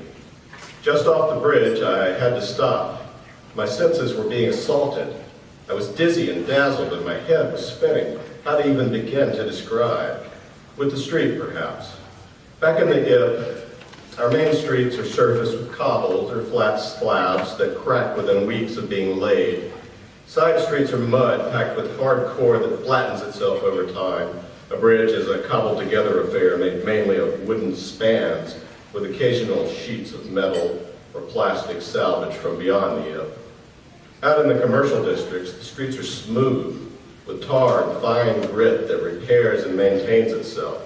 Some are topped with a rubberized plastic yielding to the footfall and repellent of water and other spillages. Even the side streets and the alleyways where humans are allowed to pass are smooth surface and flawless. Here in Central, the roads were alive. Place your foot and the surface would arrange itself to your imprint. Lift that foot and the surface gave you an extra push. Wheeled vehicles got such a push from the road surfaces that they barely needed to propel themselves at all, or so I'd been told. All around the buildings loomed above me, buildings with mirrored fronts, moving images blending with what they reflected, so that it looked as if my inverted self was passing through a distorted, surreal landscape. Buildings that were all sharp angles and flat surfaces, Buildings that were organically globular, jellied so that beings passed through apparently solid walls, absorbed into the bodies of the building. I did not know what was inside them. Perhaps you passed through into air, like a normal building, or perhaps you remained in jelly or fluid as you conducted your business. Other buildings were covered in webbed silk nests that were alive with dragonflies and all variety of flying creatures. The nests could have been the homes of sentient beings, or they could have been the nests of parasites and vermin. Looking up, the undersides of the mushroom towers were lit up with rhythmic traceries of light, all supported by implausibly slender central stalks. Flying vehicles darted and twisted, flying beings cut through the flow, and all about a seething chaotic throng of bodies. Aliens of all varieties mixed with humans and trogs. Humans and nearly men here were businesslike, some of them half-mech, others called in alien webbing, controlled, not human at all. The aliens walked on 2 legs, 3, 4 or more. They floated on personal transports. They sat in self-contained personal environments, sealed off from the world. They strolled, rolled, flitted, hopped, skittered, flew, ran. They traveled in all directions, yet appeared to know when to give way and when to plow on. They chattered, clicked, shrieked, and yammered. They rumbled and groaned and hooped and roared. They smelled of urea and dung and decay, of perfumed flowers and sharp spices, of raw meat and chlorine. There must have been a billion cities like this on a million worlds, more. I couldn't grasp the scale of the universe, couldn't hold it in my head. Perhaps this is why we humans hid in our hips. We really were the hangers-on, unable to take the pace of being full members of such a diverse, galaxy-spanning community. After that initial pause, I managed to gather myself and walk through it all. Saul's message in my pocket. My path never straight for all the beings barging through, cutting across, blocking my way with wings that held wide to convert me to their cult or to recruit me for something I couldn't understand, or to sell me freaks, knickknacks, philosophies, or experiences. I tried to duck my head low and avoid betraying any kind of interest with even a glance. But still they harangued, still they confronted, still they yelled and touched, freaked with my head as I tried to pass. Armed grunts stood in clusters at every junction, watching, sniffing, tasting. I kept my head down, trying not to catch undue attention from them too. There were orphids and domed head craniates, but also several varieties I didn't know. At least with the ones we knew, we had some idea of the trigger points, the rules, and implicit understandings encoded in their behavior. Already on edge because of the grunts and the kaleidoscope, a swarm of tiny black flies descended in a cloud around my face. The previous night's account of the destruction of Angier came back to me in a flash of panic, but the flies were just flies, and I swatted them away. They left a citrus-scented vapor of panic in their wake. For an instant, my head was filled with terror again, and then it was gone, and I was just stumbling, disoriented, senses bejazzled by the bombardment of images and sounds and scents.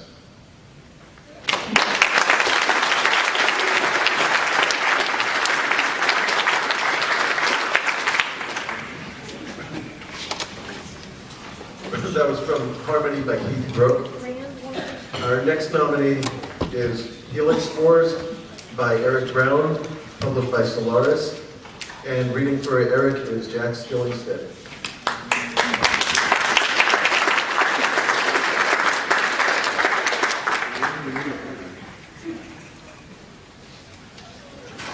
Eric wanted to be here, but he couldn't be, so he sent me a couple pages to read, and here they are. After the row with Maria, which left him feeling sick and wishing he could retroactively edit his words, Ellis strapped himself into the shuttle's couch and prepared to take off from Caravelle spaceport. For the next 30 minutes, he lost himself in the aesthetic of routine, running through the pre-flight systems, checked with his controller in the terminal tower.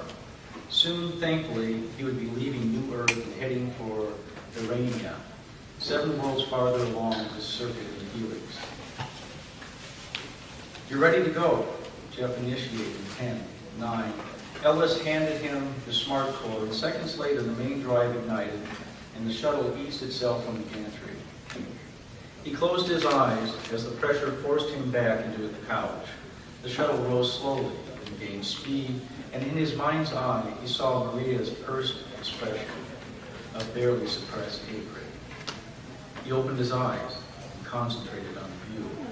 He'd piloted shuttles for almost 10 years now, and he knew he would never cease to feel the thrill of taking off and looking down on the misty green expanse of New Earth and its neighboring worlds curving away beneath him. He wondered what it must have been like for shuttle pilots back on old Earth, over 1,000 years ago. The thought of inhabiting a single planet, a spherical world floating alone in space, was a concept he understood intellectually, but found hard to envisage.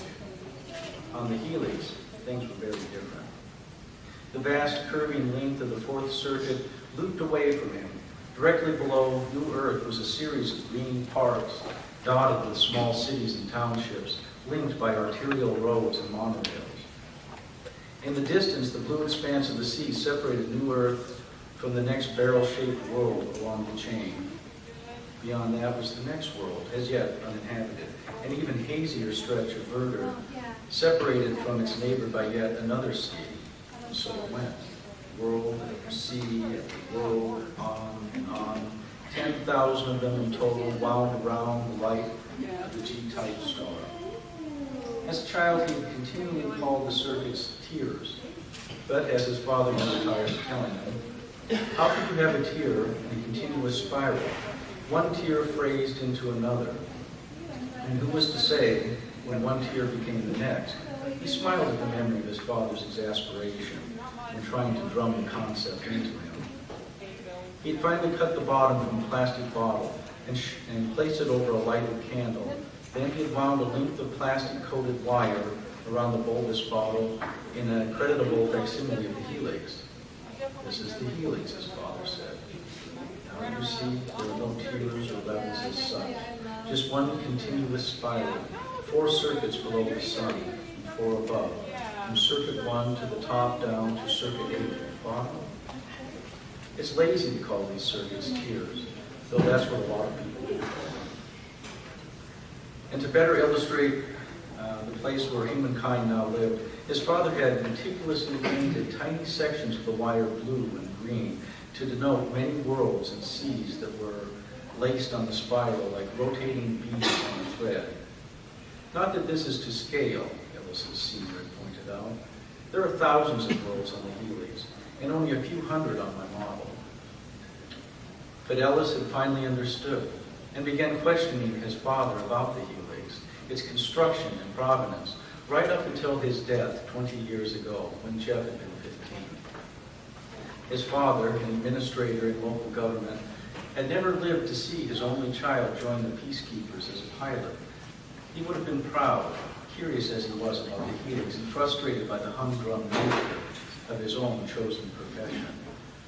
10,000 worlds, Ellis thought to himself in wonder, and 6,000 of them inhabited by as many alien species.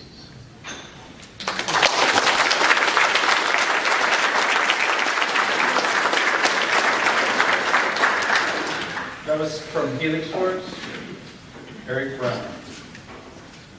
Our next nominee is the Not Yet by Moyer Crone, Juno Press. Moyer.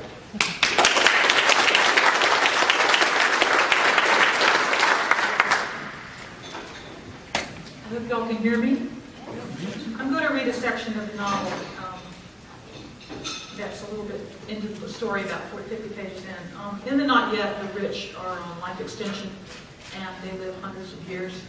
And the rest of society is basically in the kind of lower strata, they're called, lower echelons. And they live sort of like slaves. They have very little choice in their lives. And they support the wealthy heirs, the people who have been treated and are on life extension. So this is a scene where Malcolm DeLazarus is 16 years old, and he's been working since he was 5 as an actor to entertain the very bored, very old heirs. And he's going to work at a center that does psychological research with heirs. And he's being interviewed to see if he's qualified for this job. Some language that's in the book, brosiers are the food that heirs eat, which is basically non-food. The character that's talking to him is named Dr. Lydia Greenwood. "You were the one H.R. Lazarus Gold sent. You look young," she said. My new possible boss, Dr. Lydia Greenmore, was speaking. She was an exceptionally handsome heir. Slim, long-legged, doe-like features, a flared, very thin nose. Her beauty was practically an electric charge, an assault. She's about 160 in this scene. "My age is only approximate," I said. It was true. Nobody knew exactly when I was born. They gauge I'm 16 this year. "Of course, you wouldn't know. You were a toss-out, weren't you?" "Oh, that's what I was, all I was. I knew it. An upstart, a toss-out, a nothing." "Follow me." I obeyed, keeping a respectful distance. She wore the standard well-made tunic, underneath a sculpted prodermis, in the current dimpled Baroque style. She must have had her rejob recently. When we came into the vast blue office with a big marble desk, she turned to me and asked, "Are you hungry?" Then she raised her chin, awaiting an answer. Of course, she owned the conversation. I hadn't developed a taste for brooches. I should have by now. I blamed my cook V's influence. I couldn't forget that he'd said they were good going in, but dissolved into little slimies in the mouth. "Victuals, whatever you like," she said. "Go ahead, there's no penalty." In no time, she'd ordered noodles and a peanut sauce, and I was eating them in front of her in a white plate in my lap. They were very good, as V did them, spicy hot with little fish and big helpings of pepper. I began to sweat. She pointed to a napkin. I felt racy, daring, awkward, eating in front of her, but I couldn't help it. She didn't complain, not once, about how it smelled. When I was done, I missed the slop and I wished for more. My lips tingled, my mouth burred.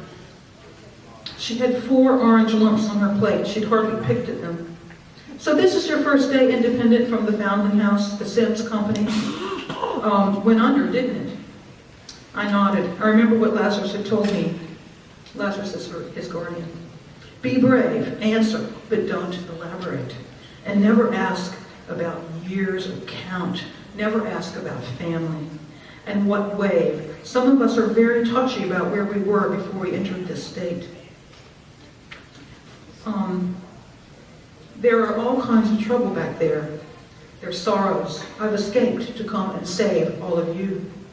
From the uneven world, the world of consequences. We have found the way out of that world. Never forget there's a way out." I said to my interviewer, "Yes, I'm not in The Sims anymore." That's where he acted. "Are you attached to the sunken gardens you come from? The stenches, the flood walls, the ring levees, the green courses, the raised roads, the canals, the islands of New Orleans? Don't worry, say what you think. We all know it's charming. Even heirs can't leave it. Will you be able to adapt here? There's no point. Tell me what you think." She leaned in closer. "Say what I think." Everything I had been taught went against this impulse. I managed it, the thin film, the mirror surface of the Sea of Pontchartrain. I imagined it. I had noticed it on the lakes, the Pontchartrain and the Maurepas, before they spread into a single sea after the lands were lost and the Mississippi changed course. On cloudy days, I'd seen floating lampposts under the surface, wrecked ancient cars, broken streets, the lampposts under the surface, the ridge pieces of old roofs. When the sun shone this morning as I was coming over, though, all I could take in was the shining surface. "What are you thinking of right now?" she asked, and started to stand. Would she leave so soon? "That I'll be happy here," I tried. I knew I sounded faint. I wanted to want this, but I really wanted to go home. "Be truthful," she said. "I'm thinking I'm here to learn, to work." "What?" "Don't know what," I said. Then I heard the voice in my head that got me into trouble, the one Lazarus disapproved of, and Jeremy wasn't here to direct me. "I'm imagining the silver sea skin on the Sea of Pontchartrain." "Why?" I knew I should have kept my mouth shut, but I had too many things on my mind. "Because that is how I want to be like you," I almost said. But what I did say was, I just was. She cocked her head. "But let's play a game." The women were awful, I thought. They read too well. "This game, the game," she said. If I was Jeremy, your director, and I asked you this, what would you say? She had a list on a piece of paper. She read from it. What's your first memory, Malcolm? I didn't have anyone in particular, I said. Never talk about yourself, Lazarus told me. You haven't earned the right to be a subject. I stared at her. Well, I have a report that a year had assaulted you when you were 5 by count. Remember that? You pulled on her flapping skin. I don't blame you. The record says she was 72 by count. No surgeries, not at all. Who lets these abominations roam in the general population? I certainly sympathize. And there is a report you were found on the edge of the old river with another child. Older? There was a note you floated there in some kind of contraption. They theorized it might have been a metal drawer. Do you remember any of that? My whole life was written there for her. Not being found, I don't remember that, not much of any of it. Lazarus told us not to bother with feelings and memories until we had the time to iron them all out. He didn't, she said, throwing her head back, as if she saw the light that was coming down from above. I'd known this Chester well in time. Yes, he did. How brutal, she said, bending in. That's what, your technique? Lazarus was never brutal. He looked out for me. He was stealing something from you. She looked concerned, upset.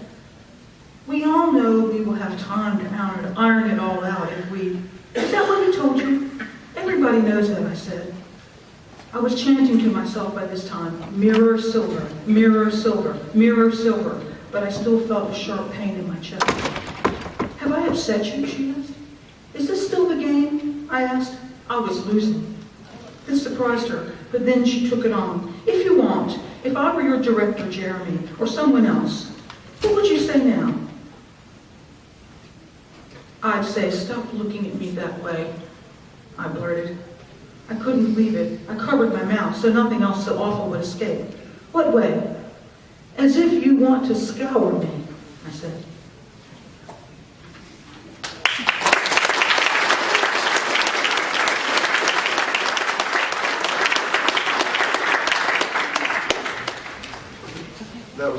That was from The Not Yet by Moira Crone. Our next Dick Award finalist is Fountains of Age by Nancy Kress, published by Small Beer Press.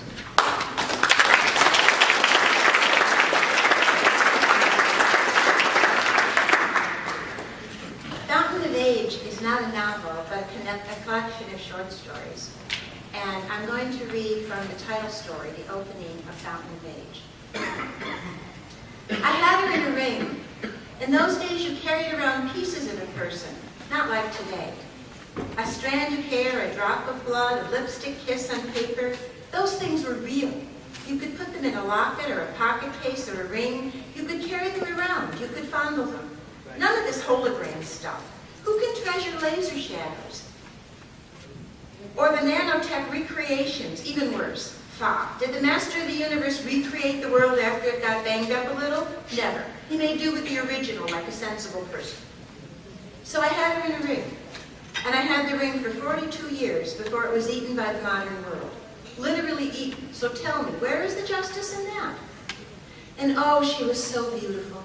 Not G-mod misshapen like these modern girls with their waists so skinny and their behinds huge and their repulsive breasts.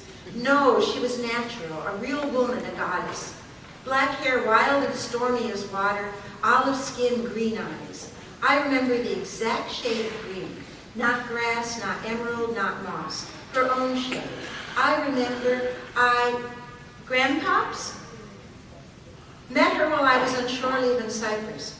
The Mideast War had just ended, one of the wars who could keep them all straight. I met Daria in a taverna and we had a week together. Nobody will ever know what glory that week was. She was a nice girl, too, even if she was people do what they must to avoid, to survive. Nobody knows that better than me. Daria was Grandpops. Gave me a lock of hair and a kiss pressed on paper. Back then I kept them in a cheap Plastilex bubble. All I could afford, but later I had the hair and the tiny folded paper set into a ring. Much later, when I had money and Miriam had died and Dad! And that's how it started up again. With my grandchildren, life just never knows when enough is enough. Dad, the kid spoke to you twice, so this creates an obligation for me to answer? My son Jeffrey sighs. The boys, 6 and 8, what business does a 55-year-old man have with such young kids, but Gloria is his second wife, have vanished into the hall. They come, they go. We sit on a Sunday afternoon in my room, a nice room, it should be for what I pay, in the Silver Star retirement home. Every Sunday Jeff comes. We sit, we stare at each other. Sometimes Gloria comes, sometimes the boys, sometimes not. The whole thing is a strain. Then the kids burst back through the doorway, and this time something follows them in. Reuben, what the shit is that? Jeffrey says, irritated, don't curse in front of the children, and shit is cursing? Since when? And it's Bobby, not Reuben. Well, it's Zeta, not Grandpops, and I could show you what cursing is. Get that thing away from me. Isn't it astronomical, Reuben said? I just got it. The thing is trying to climb onto my lap. It's not like their last cat, the pink cat that could jump to the ceiling. Kangaroo genes in it, such foolishness. This one isn't even real. It's a bot of some kind, like those retro metal dogs the Japanese were so fascinated with 70 years ago. Only this one just sort of suggests a dog, with sleek silver lines that sometimes seem to disappear. It's got stealth coating, Eric shouts. You can't see it. I can see it, but only in flashes when the light hits the right way. The thing leaps onto my lap and I flap my arms at it and I try to push it off. Except that by then it's not there. Maybe. Jeff says in his stiff way, the bot takes digital images of whatever is behind it and continuously transmits them in holo to the front, so that at any distance greater than, I say, this is what you spend my money on? He says stiffly, my money now, some of it anyway. Not because you earned it, boy chick. Jeffrey's thin lips go thinner. He hates it when I remind him who made the money. I hate it when he forgets. Dad, why do you have to talk like that? All that affected folksy stuff, you never talked like it when I was growing up, and it's hardly your actual background, is it? So why? For Jeffrey, this is a daring attack. I could tell him the reason, but he wouldn't like it and he wouldn't understand it. Not how this folksy scheme started, or why, or what use it was to me. Not even how a habit can settle in after it's no use, and you cling to it because otherwise you might lose who you were. Some of who you weren't, even if some of who you were wasn't so great. How could Jeff understand a thing like that? He's only 55. Suddenly Eric shouts, Rex is gone! Both boys barrel out the door in my room. I see Mrs. Petrillo inching down the hall beside her robo-walker. She shrieks as they run past, but at least they don't knock her over. Go after them, Jeff, go after them before somebody gets hurt. They won't hurt anybody, he says, and neither will Rex. And you know this how? A building full of old people tottering around like cranes on extra stilts, and you think, calm down, Dad. Rex has built-in object avoidance. You're telling me about software? Me? Now he's really mad. I know because he goes quiet and stiff. Stiffer, if that's possible. The man is a carbon fiber rod. It's not like you actually developed any software, Dad. You only stole it. It was I who took the company legitimate. And furthermore, but that's when I noticed Irene is gone. Thank you.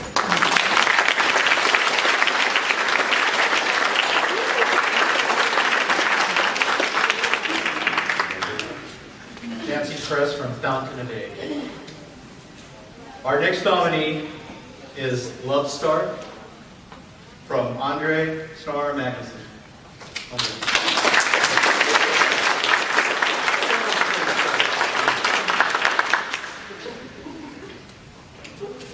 Hi, great to be here. Great honor. Yeah, so Love Star is written in the 1,000-year-old Viking language, Icelandic. So it took like 10 years to be translated to English. So I should have been here in the 26 Norwesco.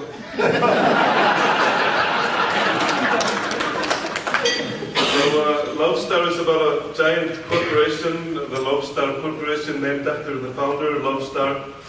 Lobster was a specialist in birds. He cracks the code of how birds can migrate. He finds these minuscule bird waves that a bird can use to migrate from North Iceland to South Africa and back home again. And he finds that these bird waves are actually in our brains also. We have access to them, but evolution fed it out. And he opens this up, and but through the bird waves, he can give us access to all information and everything. So all these devices and gadgets and equipment becomes obsolete, and everything comes to us through the bird waves. So the Lobster Corporation becomes a gigantic corporation, but everything from the Lobster Corporation goes then to the notorious marketing division. So if you can't pay to subscribe to the bird waves, which opens doors for you and gives you access to your bank account and everything in your life, then you can make a deal with the Lobster Corporation, so they will have, for example, access to your speech drives, for example, once an hour or something. It's all based on ratings, because now I have, for example, good ratings, so I would say good Coke, good Coke, good Coke, good Coke, and then I've paid for the next week of my subscription. So the Lobster Corporation hand-frees mankind. And the ethics of the company is if we don't do it, somebody else will do it. So we just better, we should just do it. So I'm going to read. Not many people fully understood Lobster, not even his closest colleagues. Sometimes they couldn't tell whether he was joking or serious, but he got things done, whatever it took. When asked about his ideas, he claimed he wasn't responsible for them. He did not get ideas, it was the other way around. The ideas got him. The ideas took over his body and used him as a host to launch themselves into the world, leaving him empty, worn and tattered, and disturbingly rich and powerful, as those that had less sympathy with him pointed out. He had no control over the consequences when an idea took up residence in his head. An idea is a dictator, he maintained in one of his best-selling books.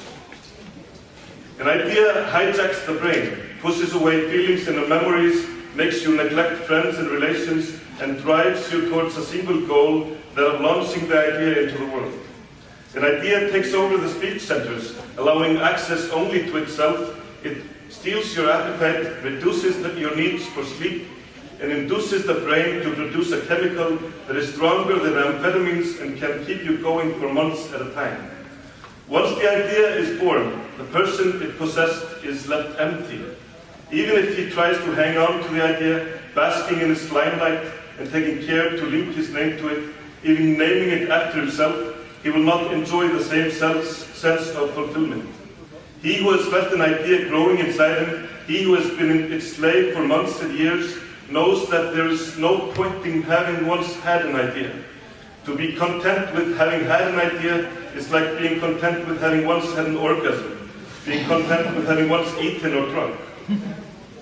Once someone has acquired the taste, he desires nothing more than to be enslaved by a new idea.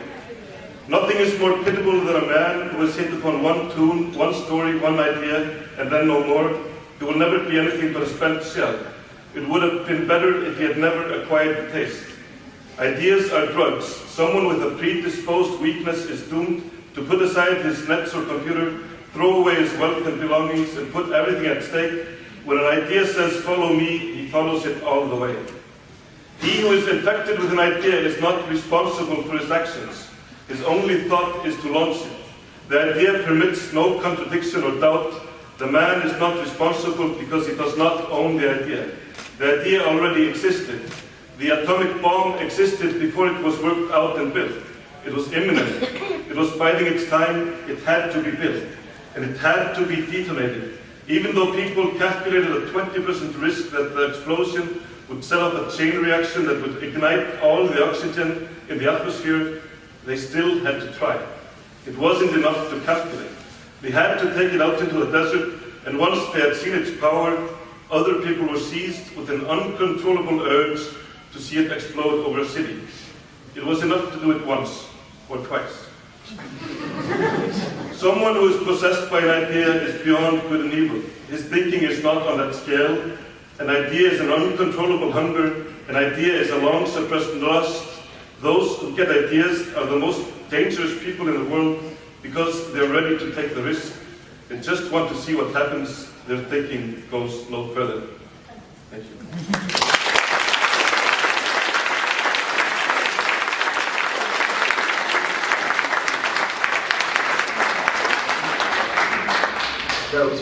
That was from Love Star by Andre Magnuson. And our 7th nominee this year for the Phil Dick Award is Lost Everything by Brian Francis Slattery, published by Tor Books.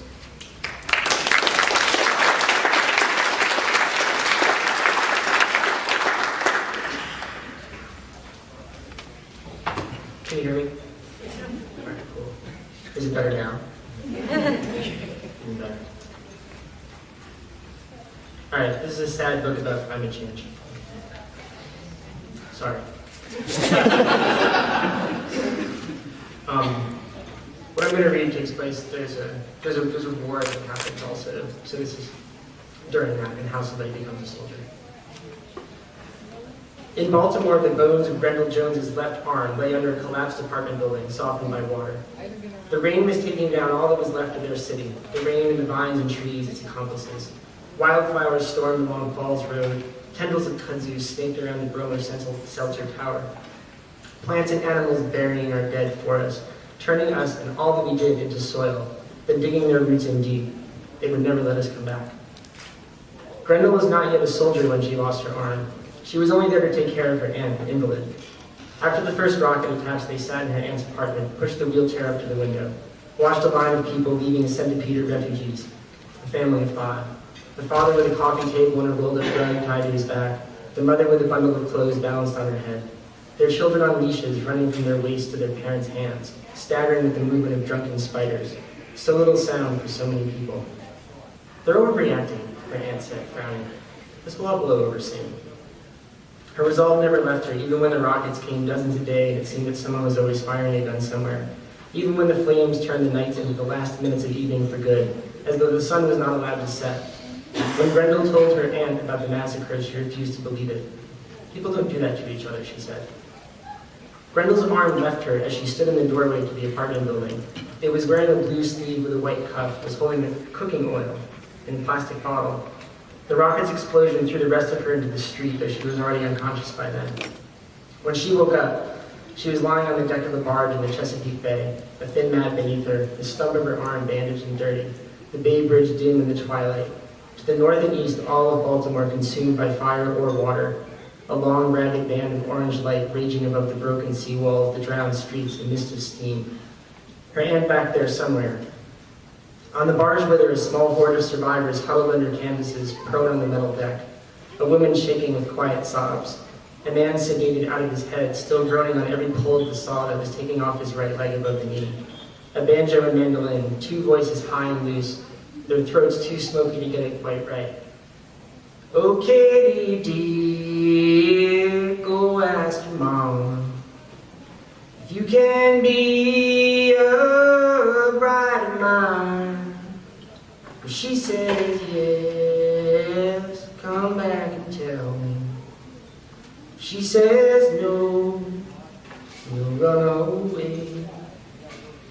She was a glass jar dropped from a great height then, no putting back together the past that had scattered from her head. Her life began again in that minute on the Chesapeake Bay, in ash and strained song. But her life before is back there somewhere, in the miles of her childhood before the war, picnic tables rough from winter after winter, a biting insect clinging to a tree, ankle deep in a creek in early spring, her toes frozen already. A friend standing there with her grimacing. You get out first. No, you. It all matters. It has to, even if she can't remember.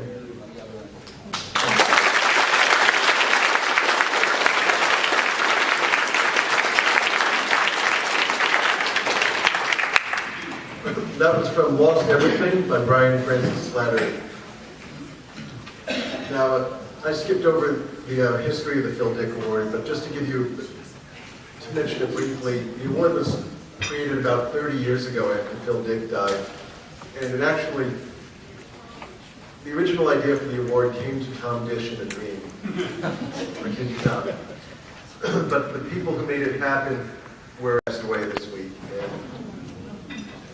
I want to say he's missed and that we're very happy to be continuing his work. The work of the Phil Dick Award is the founders of the award felt that so much of Phil Dick's work during his lifetime had been done in the paperback original format, which was basically the bottom rung in the publishing ladder.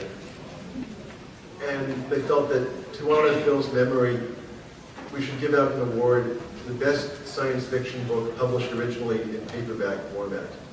And so that's what we've been doing for the last 30 years. And that's what this year's nominees represent in the eyes of this year's judges. And the judges, the founders, in my opinion, very wisely decided not to create a sculpture or statue of the Dick Award.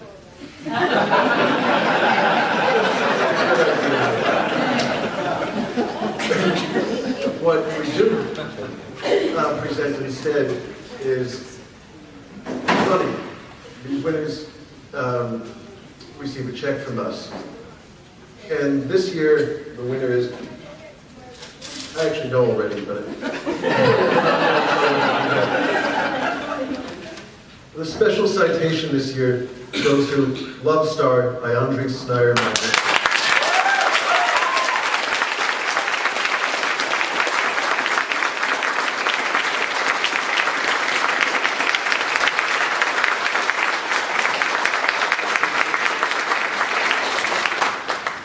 Well, thank you. I thought I wouldn't get anything because I was not told to make a speech. So I just say thank you very much. It's a great honor. Just the nomination was like an Oscar for me.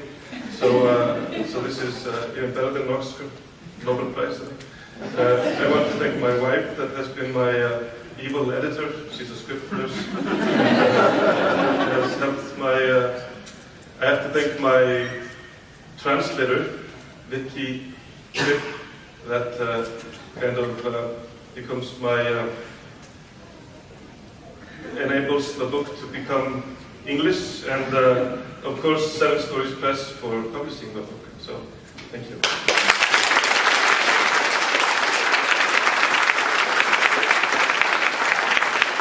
And all of you in Northwestern for having this cool thing.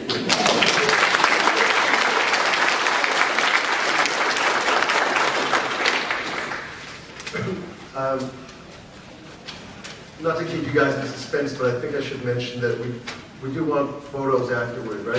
Yes. Yes. So nominees and presenters, don't run off, please. And now this year's Philip K. Dick Award goes to, it is not true that they chose the award this year by the length of the author's byline, but Lost Everything by Brian Francis Slattery.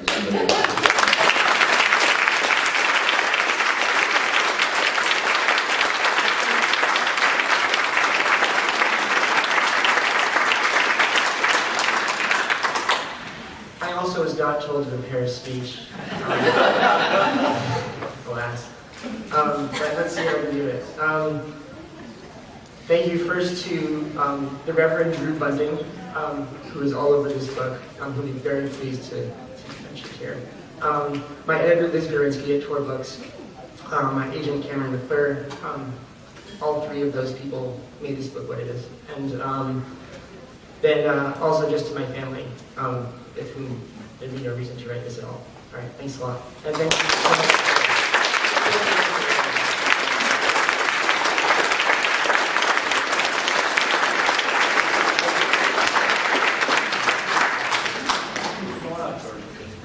We want to thank everyone who has donated books to the judges so they get consideration for the last year. We have some good judges this next year. Yes.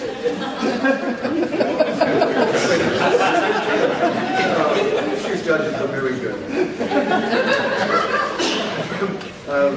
The judges for 2013 are Elizabeth Baer, Siobhan Farrell, Michael Candell, Jamil Nasir, and Tim Sullivan.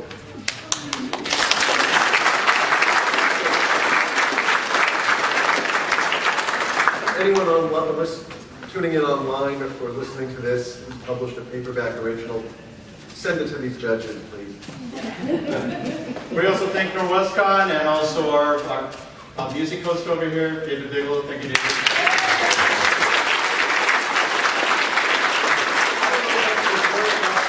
But anyone who did unique, you might want to check it out. And please come forward and take pictures of all the nominees that are here. Thank you.